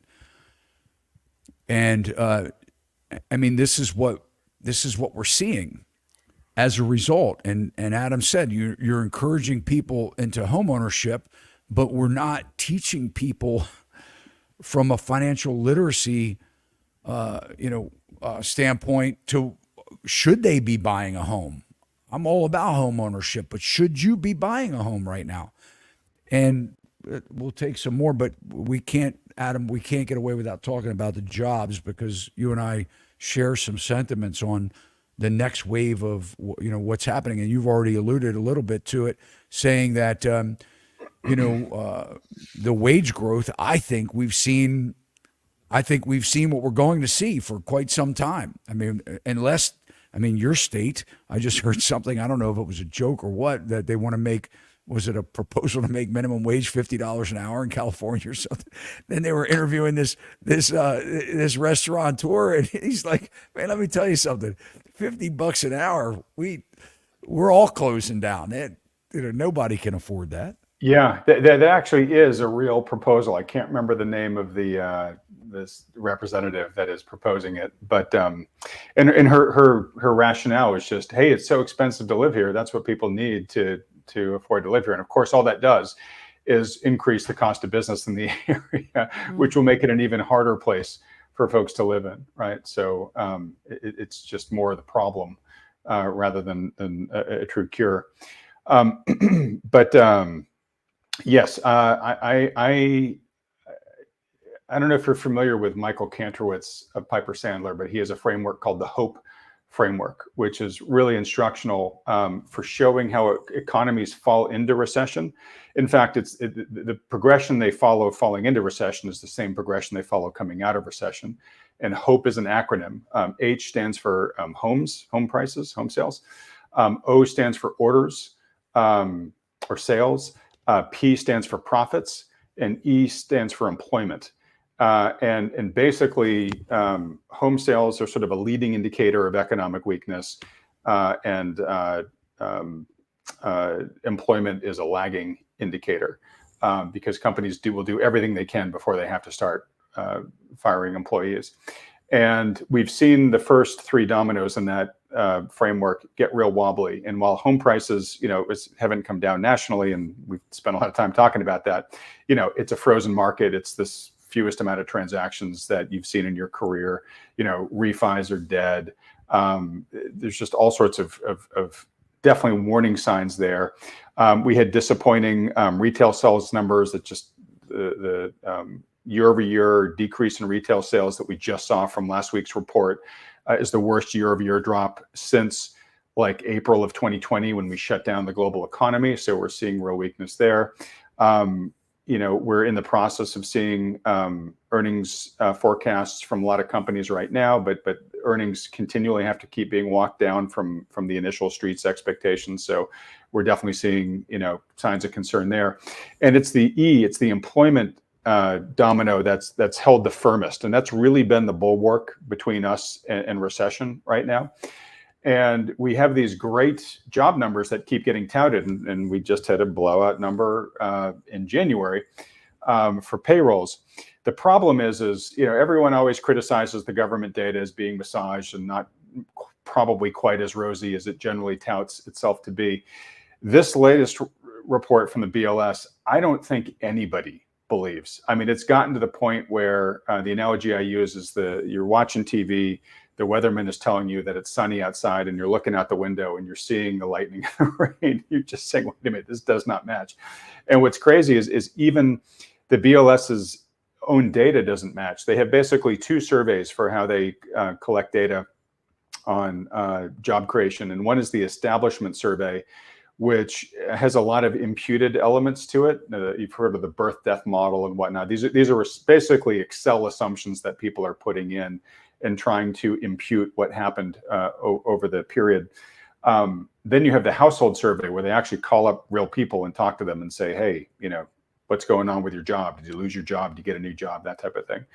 And the establishment survey, which is the headline number that the media ran with, said that we created something like 325,000 jobs last month. The household survey said that we lost 35,000 jobs. So even its own data series is in stark disagreement with itself. But again, if we kind of look out the window and see what's going on, we can definitely see lots of signs of trouble. We certainly can see things like the retail sales numbers that I talked about. So goes retail sales, so goes the consumer economy, because we're about 70% consumer spending in terms of our GDP. Layoffs were up pretty substantially last year. In 2023, layoffs were up 98% versus 2022. Well, this year, layoffs are off at a far faster rate than they were in 2023.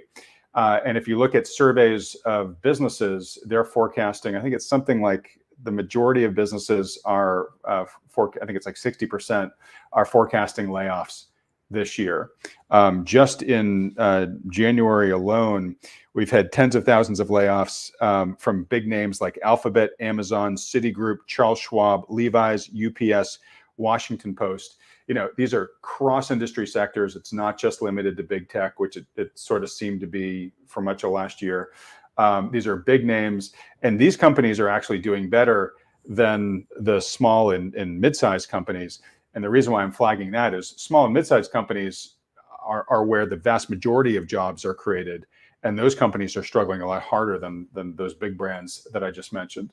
So, there's a lot of signs out there that are showing that, like I said earlier, we had the Great Resignation where people were getting, checks from the government, and they had moratoria on their rent and other obligations, and they didn't have to pay their student loans and that type of stuff. And workers kind of gave the middle finger to corporate America and said, look, I don't need to come back to the office right now, and I can be a lot more choosy about my job. And the quits rate went up to relative highs. Now quits have come back down. Now people are really beginning to value, all right, I'd love to work from home, but you're telling me I got to come back to the office. I'm not happy about it. I'm grumbling about it, but I guess I got to do it because I actually have got bills I got to pay, right? And so we're seeing the pendulum in real time swing back towards the employer here. Now, of course, if we get into a position where those lag effects that I mentioned earlier on, if team lag effect is actually proven right, well, that means that, corporate profits are going to start getting squeezed to the point where companies are going to have to say, look, I got to start really cutting costs seriously here to survive. And there's two really big things going on that people need to understand. One is that companies being smart, when credit was cheap, they loaded up on super cheap credit, right? So the debt that's on their books still, in large part, is at the rates that we saw 2 years ago, right? So what's happening is that rate is increasingly coming up for renewal. And when it's renewing at a rate that's like 2 or 3 times what its cost was before. So all of a sudden, corporations are realizing, oh my goodness, I'm gonna have to start spending a lot more than I've been spending to date on interest, on debt interest service.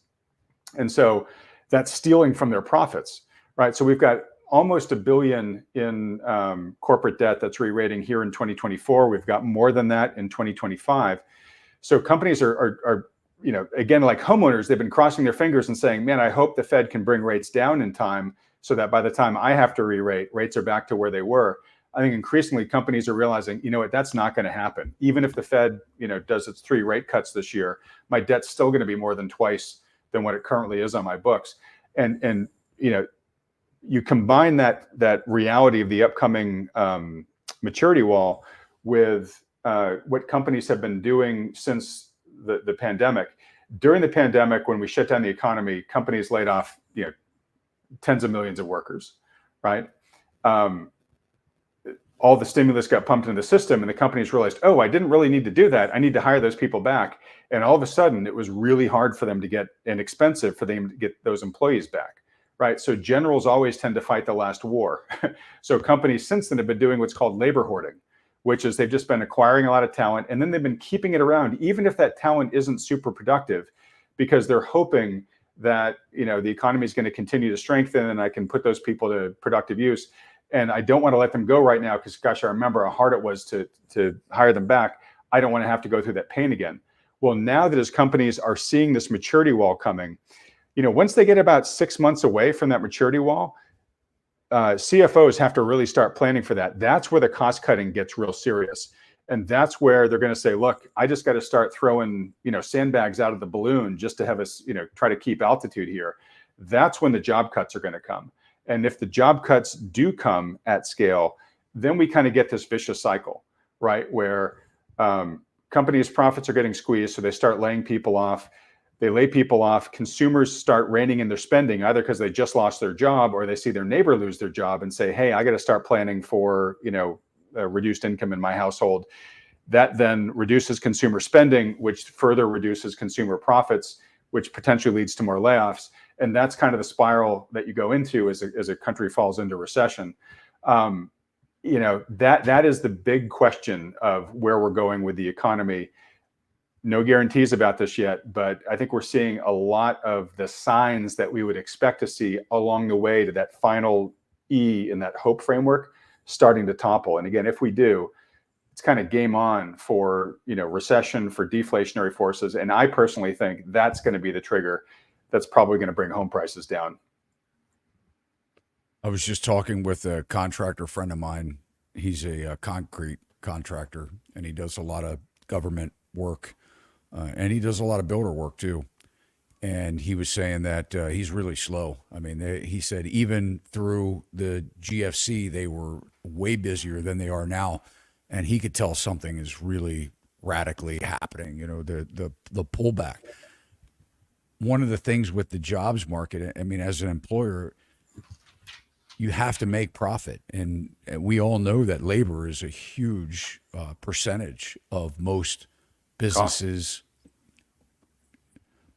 financial statement, if you look at it. And sorry to interrupt, but it's gotten a lot more expensive in the past 4 years, right?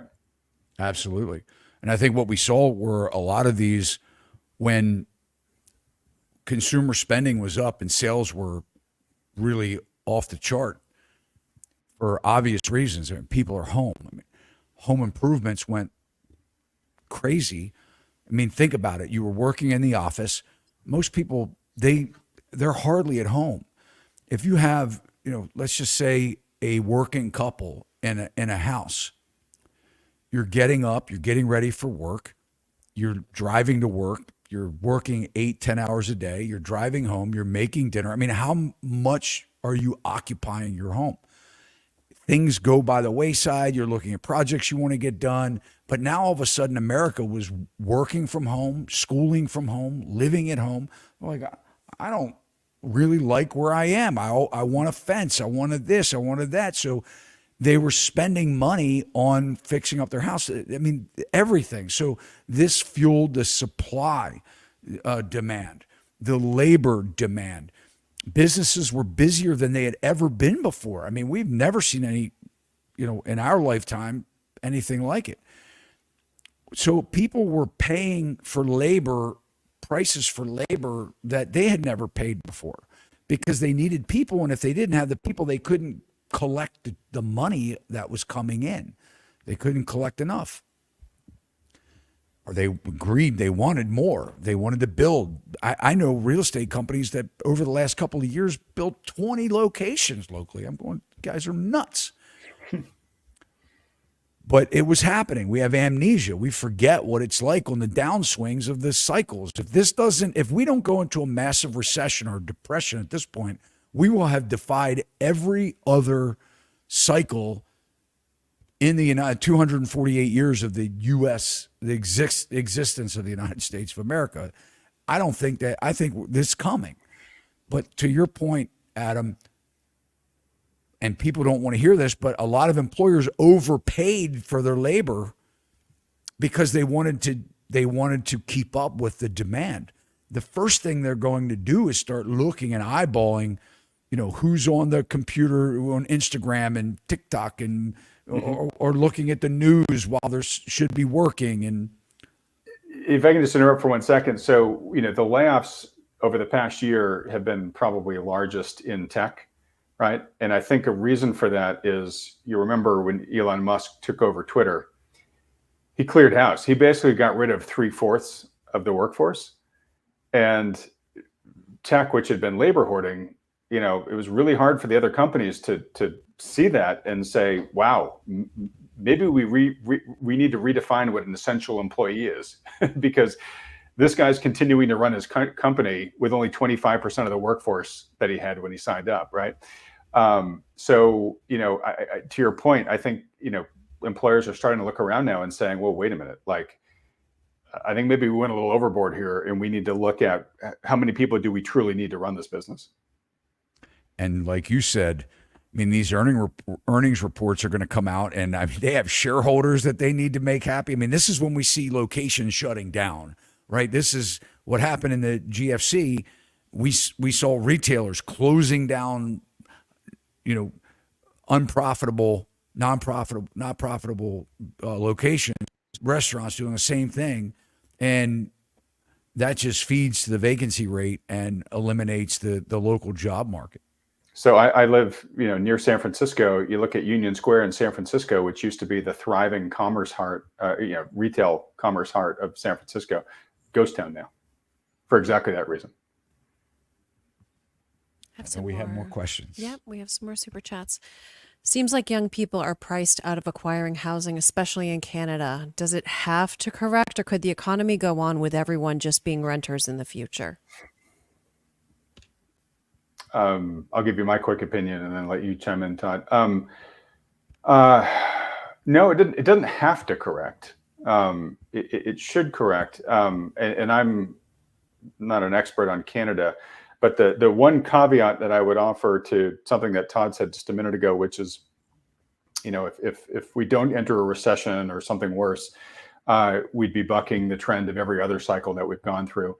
I think that's largely true. One of the things that we just need to be aware of is the genie's kind of been let out of the bottle in terms of the amount of government stimulus and intervention that is allowable, right? So nobody prior to 2020 could have fathomed the scale of the rescue packages that were implemented then.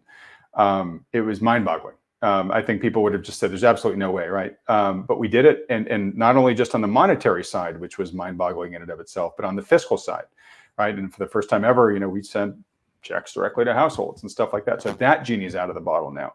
So one of the questions I've been asking a lot of the experts on my channel is, hey, now that like in the US, we're deficit spending at a level as a percentage of our GDP that we've never seen before in history, except like during World War I and World War II, right? Where we've just mobilized the entire country and the entire, commercial infrastructure around a war effort.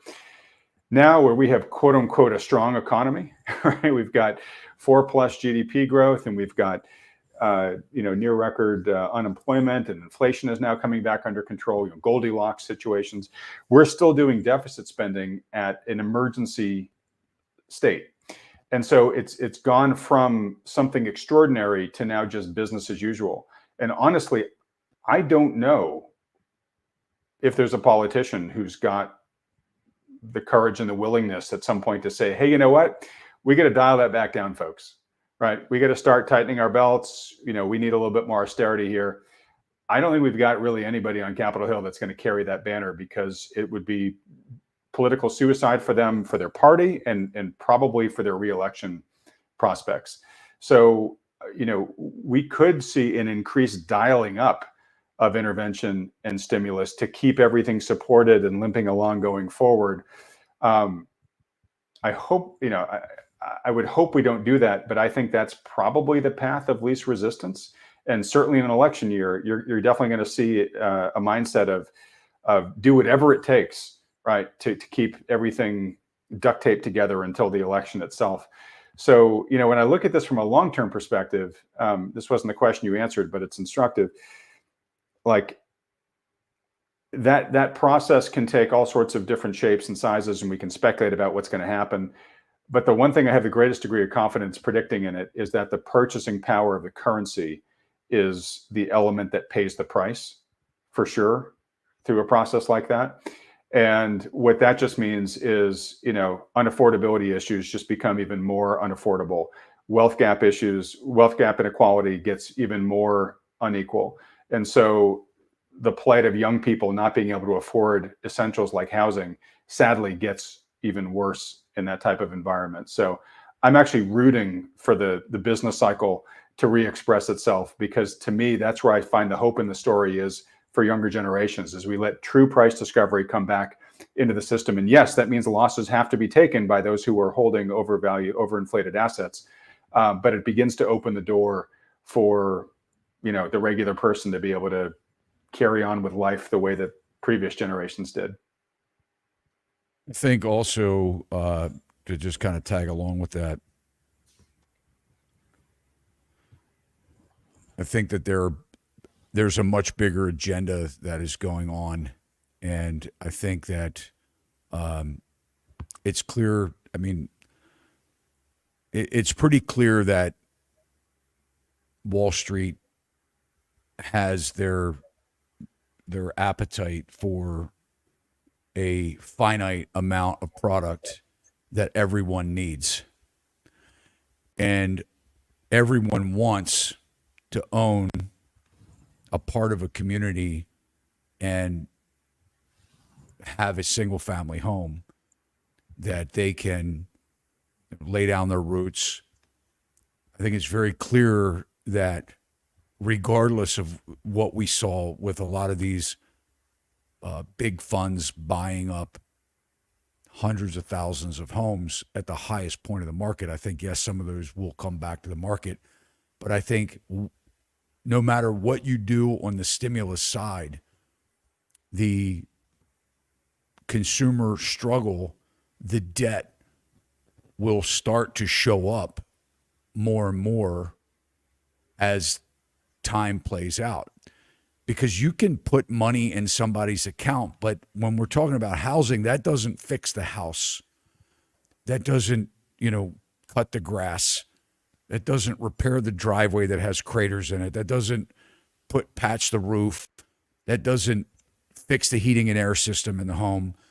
So eventually we're going to see the result of the unaffordability of where Americans made pretty catastrophic mistakes in stretching themselves to achieve this home buying through all the exuberance we had over the last several years. So when I look at it, I say, okay, what will happen to these houses as they are being what should be foreclosed as we're seeing these big corporations buying these bundles, it's very disturbing. It's very concerning as to the direction of where these single family homes are going. We're not seeing them come on the market available to owner occupants. Right.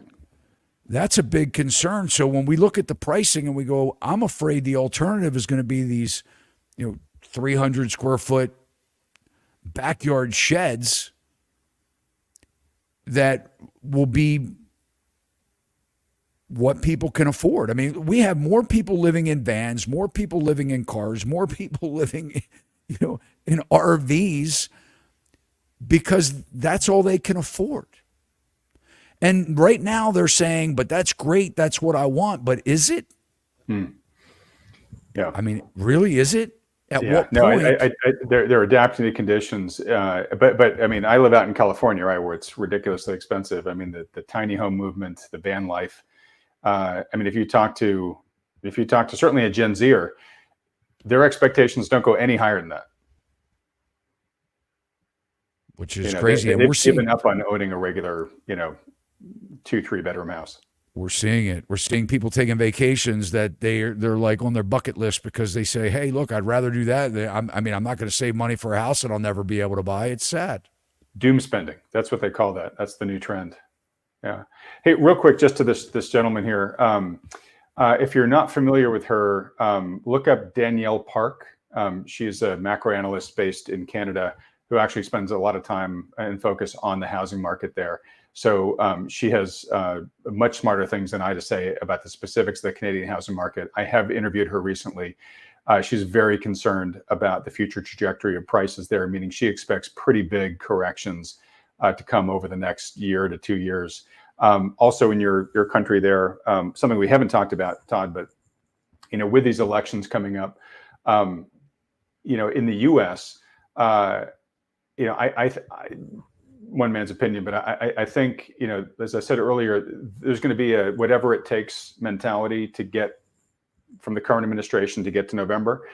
I think if Biden wins, then there's a sense of like, okay, look, we did a bunch of extraordinary efforts. We're going to lighten up a little bit on that stuff, right? So I think you're going to see some lightening up of all the kitchen sink measures post the election if Biden wins. So I would expect some type of correction, corrective forces to be expressing themselves post November.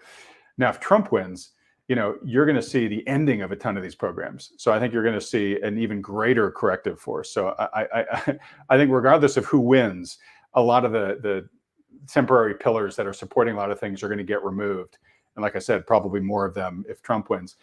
I think it's very similar in Canada. If Pierre Poilievre wins, he's railed about the just inflation there and the increase in rents and home prices. And of course, Canada's got two of the most extreme housing bubbles in the world. And Poilievre is, on record saying he's going to do everything it takes to get home prices down there. So from what I've seen from the polls, he's got a commanding lead over Trudeau. So, but I would think something similar, which is, Trudeau, if he wins, he'll probably remove some of the extraordinary measures that he was doing to try to get him through the election. But it looks like odds are he's probably not going to win. And if Poilievre actually beats him, you could see a lot of those pillars get kicked out, supporting the general economy, but also specifically housing. We're going to know really soon, aren't we? Here in the States, yeah. I think Canada's election is, I'm going to prove myself an idiot, but I think theirs is after ours. I think theirs is in 2025, I think. Yeah. All right. Mm-hmm. Got another one. Some final questions? Yep. Oh, where did it go? There it goes. How do you suppose blockchain will affect the real estate market? We already see it infiltrating every sector of the economy. I've got a guy I'm going to be interviewing in the next couple of weeks around blockchain and crypto, and I'm really wishing I'd had that interview so I could have something intelligent to say here. The only thing I know about blockchain and housing is that everybody says it's going to be the way to do contracts going forward and to remove a lot of the friction and reduce the middlemen and all that stuff. I haven't heard of a lot of people that are actually who actually have a blockchain-based contract. But Todd, you would know much better than I. I think the biggest role, and I've been talking about this for quite some time. It used to be, and not going back that far, maybe 2017 when I first became a broker, went from working at a brand to starting my own. I was meeting with title companies and asking them what they thought that blockchain, the disruption that blockchain would have in their business. And most of the title owners, a lot of them are attorneys, they didn't even know what blockchain was. They had never even heard of it. And I think the biggest disruption that we'll see with blockchain, it will probably eliminate title insurance. Mm-hmm. I mean, that's my guess, because it will make it so hard for anybody to claim title on a property. It just will be too hard. Because everyone will know who owns it, right? Exactly. Yeah. I mean, it's just the transparency will be there and it'll be very difficult. So I think that will be a huge disruption. These title companies, I mean, that's how they make their money, is title insurance. They don't make their money in transactions. They make their money in selling you this title policy. And right now the banks require it. If you're getting a mortgage, at least I think in all 50 states and DC, I think it's required. These lenders require at least the lender part of the policy. And then the title companies try, and if these title companies are listening, they're probably like, oh my gosh, don't talk about this. But then they're selling the owner's policy, and this is thousands of dollars it adds to the transaction. And like you said, Adam, I mean, a lot of this is just the amount of revenue that's generated from the housing or the real estate market.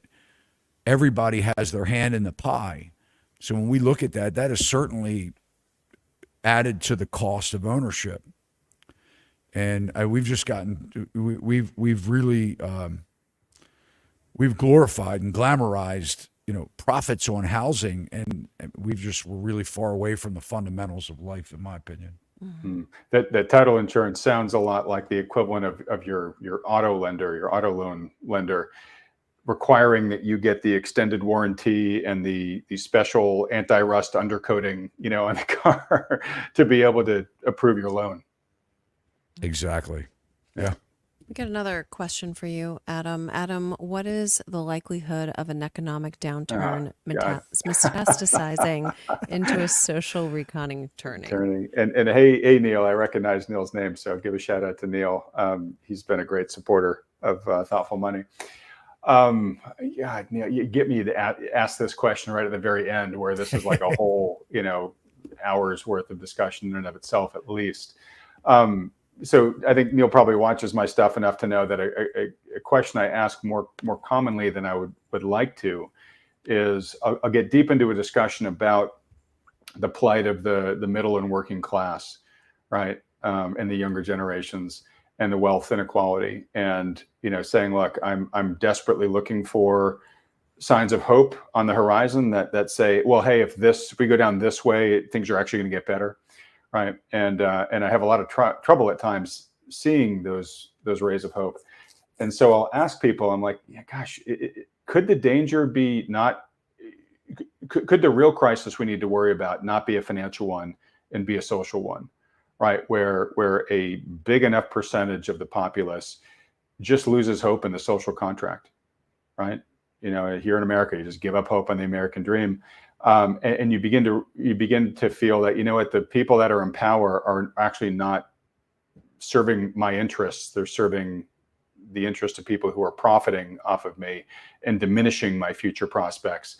And, get to a point where the populace really starts fomenting for big change. And, they can do that peacefully, or they can do that violently. And certainly history is replete of times where that's happened. And if you guys are familiar with the work of demographer Neil Howe, where he talks about the fourth turning, which are essentially these 80-year secula, which are basically cycles, where history sort of seems to follow this pattern. And it's the whole sort of what is it? Strong men create good times create weak men create bad times, right? And then bad times create strong men. The fourth turning is kind of where the status quo falls apart, right? And that's like we had World War II, we had the Civil War, the Revolutionary War. Those were all fourth turnings, right? And he calculates that we're in the middle of one right now. And the turnings kind of get worse as you go through them. Like they get worse and worse and worse until everything kind of breaks, and then a new order rises from the ashes. And in the long run, it can be good and optimistic, and something better comes. But fourth turnings aren't very fun to live through, right? So we're in one now. I guess we're going to see how bad it gets. But I do worry that the trajectory we're on is definitely one where a greater and greater percentage of society is saying, look, the opportunity is concentrating into the pockets of fewer and fewer households. And I'm doing everything that I was told to do right, but it's not having the return that I was told it was. And increasingly, the younger generations like Gen Z is basically like they're at the starting line and the gun's gone off, and they're basically saying, why should I even run this race? Right? It's a rigged game, right? Those are very socially corrosive. And, we're seeing increasingly around the world that people are turning to candidates that are speaking to their pain to get elected. But, the danger is that when the populace gets this sort of desperate, they will either, they'll fall to the siren song of socialism. And we've definitely seen the rise of democratic socialism here in the country, right? And I get it, right? I don't agree that it's the right path, but if you're feeling like you're kind of getting shafted by the system, and you feel like no matter which candidate wins, you're going to get shafted, well, you'll vote at least for the guy who's promising you free stuff, right? And then the other danger is desperate populaces tend to elect like a real strongman into power, people that actually, can become tyrants, dictators, whatever you want to call them. And we've seen that throughout history. We're definitely seeing a rash of nationalistic, populist candidates get elected all around the Western world right now. It seems that every time Europe has an election, we're seeing one. There's a lot of that behind Trump's success. And again, I'm not trying to place a partisan judgment on any of this. It's just the trend that we're seeing. And the more desperate the populace gets, the more extreme the person that can get voted into office. And behavioral economist Peter Atwater has a great saying on this, as he says, look, if you're standing out in the cold rain long enough, you'll get in the car with anyone, right? The first guy to pull up to you and say, hey, I'll give you a ride, jump on my bus, I'm speaking to your pain, you'll get on that no matter how horrible that person might be, right? And I hope it doesn't come to this, but again, history is totally full of examples where things can get so bad that it's not just a ballot box revolt. It becomes an actual, physical civil revolt. And I don't think we're in any near danger of this, but Neil's probably heard me mention this example a number of times. We don't have to look that far. I mean, just in Sri Lanka, like a year and a half or 2 years ago, basically the entire country just showed up at the door of the presidential palace and just dragged the guy out, right? He basically kind of bankrupted the country through his reign there. And everybody just said, look, we've got no other option but to get this regime out because it's threatening us existentially, right? We saw the same thing with the Arab Spring, 10 plus years ago. So I do, that's really the big reason why I worry so much about this diminishment of prosperity for a growing majority of our populace. And again, I most of my audience is U.S. based, and so I spend a lot of time talking about the U.S. But this is happening largely, around at least the Western world, and I think even a number of other countries that are in the developing world as well. So if we don't find a way to reverse this, you can get quite worried about where things are headed. Well, that's Melody Wright just said, great show, excellent show. Hey, Melody. Oh my God, thanks, Melody. Gosh, right as I was giving my doomiest answer of the whole day. tell you, if you guys are, if you haven't already subscribed to Adam's channel, Thoughtful Money, the link is below in the show notes. You can easily find him also on YouTube. Highly recommend go over, subscribe to his channel.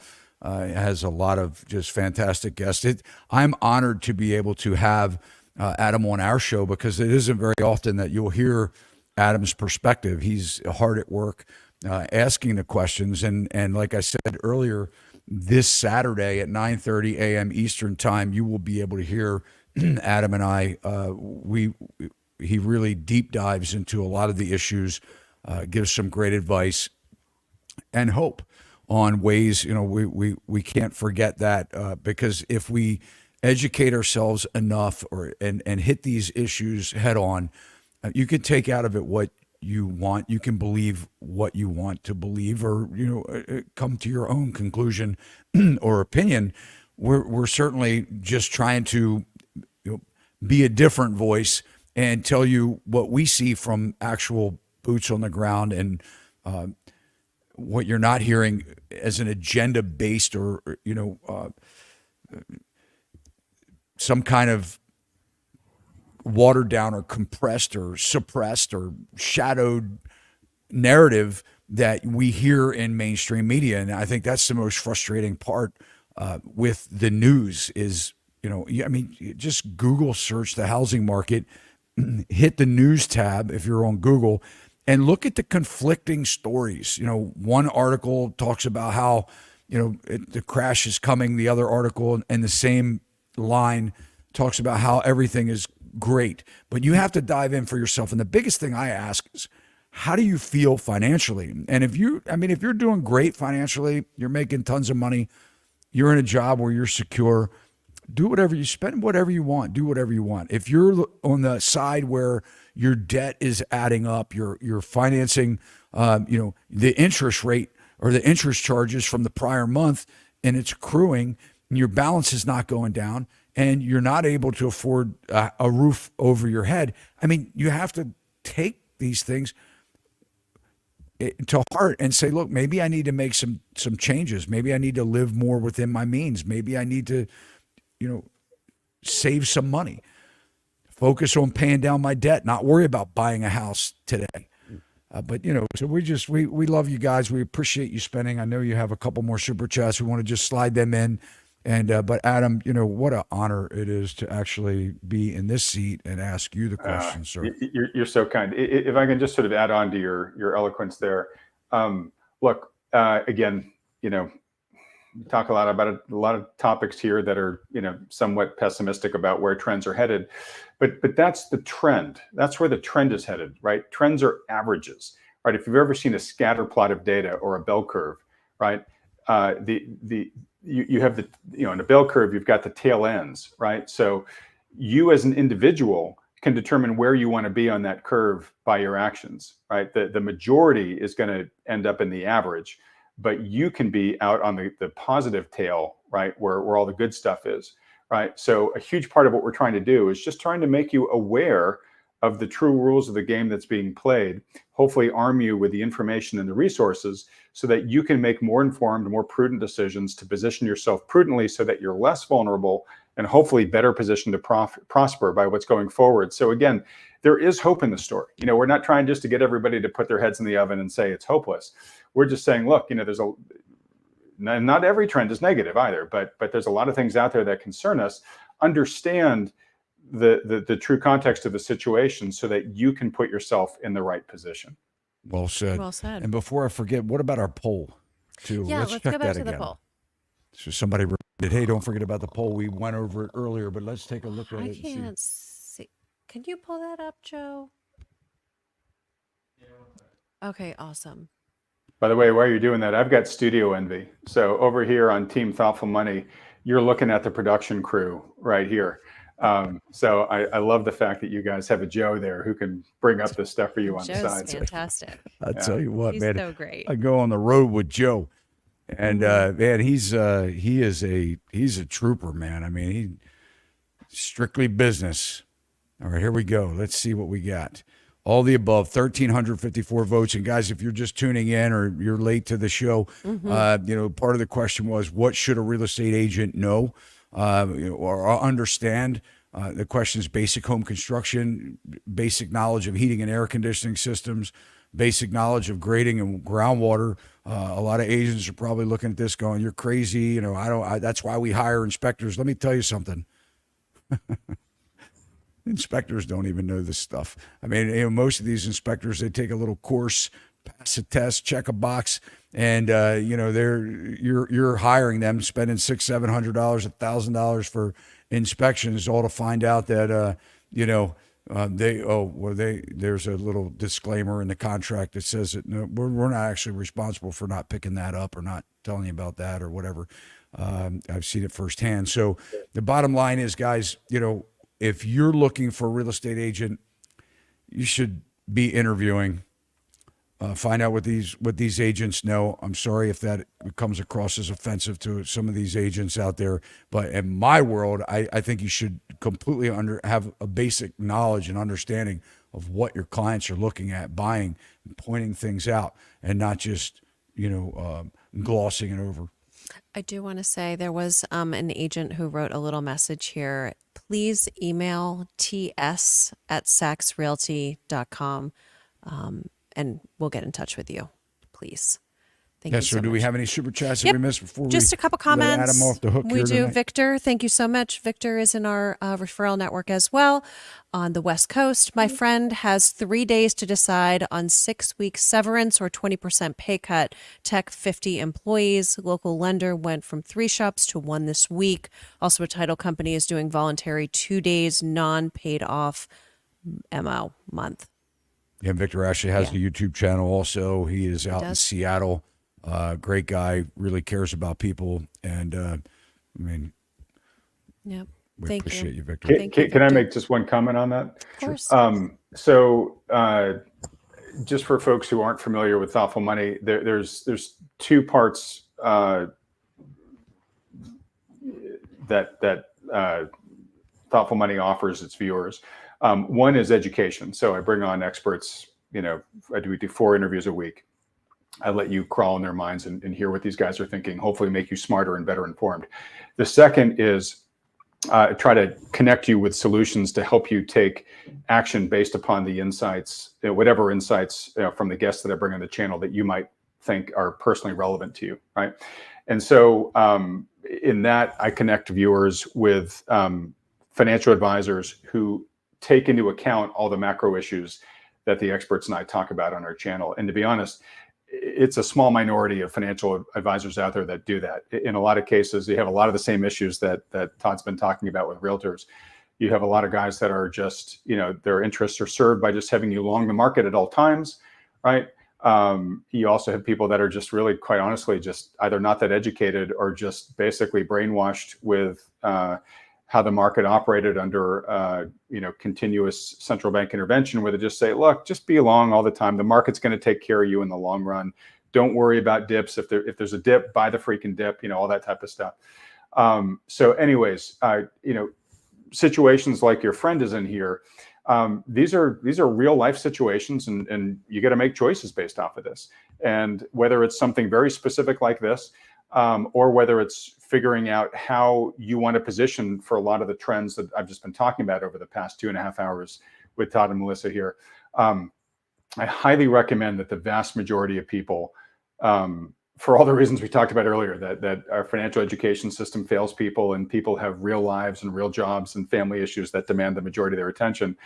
They feel very anxious and underprepared to come up with a strategy for all these issues we're talking about, and then strategy aside, like implement it on an ongoing basis as things are changing in the overall macro economy. It's very overwhelming for most people. So for folks that are in a situation like Victor's friend here, or if you're just watching this channel and saying, my gosh, Todd and Adam, you guys have really raised a lot of interesting questions. I need to think through about my future prospects. Highly recommend that most people watching here go solicit the counsel of a good professional financial advisor who takes into account all of the issues we've talked about here. If you've got a good one who's already doing that, great. Stick with them, but give them a call after this video and literally send them the video and say, hey, I want to talk to you about some of these things. What happens if there's a major housing market correction and I'm thinking I might want to sell my house in the next couple of years? Or what happens if all of a sudden the economy slumps into recession with big layoffs? Or what happens if I get faced with a decision like Victor's buddy here, right? If you don't have a good financial advisor right now to ask those questions to, feel free to ask the guys at Thoughtful, the endorsed financial advisors by Thoughtful Money.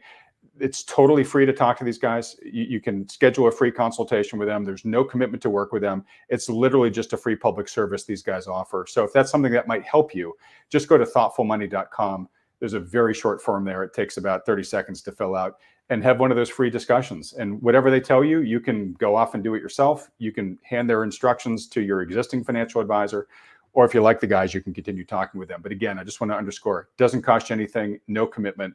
It's just something that can only help you. Wonderful. All right. Perfect. We have one quick comment. We need more socialism to get us out of the problems caused by socialism. Sometimes I feel like the government solutions are like the old Vietnam. We have to destroy the village to save it.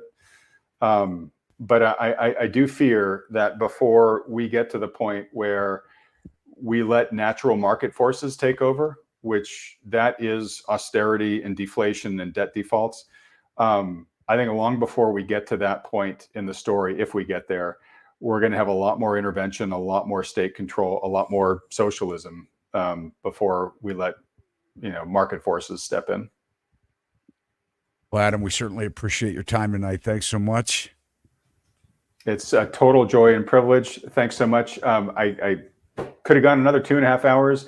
I apologize to viewers that we went so long, if folks' eyes are beginning to glaze over, but it's been a wonderful discussion. Thanks so much for inviting me on your program. You got it. And we got it, guys. We appreciate you spending your Tuesday night with us. Thank you so much. If you haven't subscribed to our channel, please consider doing so now. And if you would let Adam and I know if you liked the video, or if you didn't like the video, you can comment it below. But if you like the video, hit that thumbs up for us. It will help. Actually, it helps the algorithm get our video to more people. And guys, and the biggest compliment that you could offer anybody on YouTube is to share the video. If you think it's valuable information that your friends and family could take value from, please consider doing that.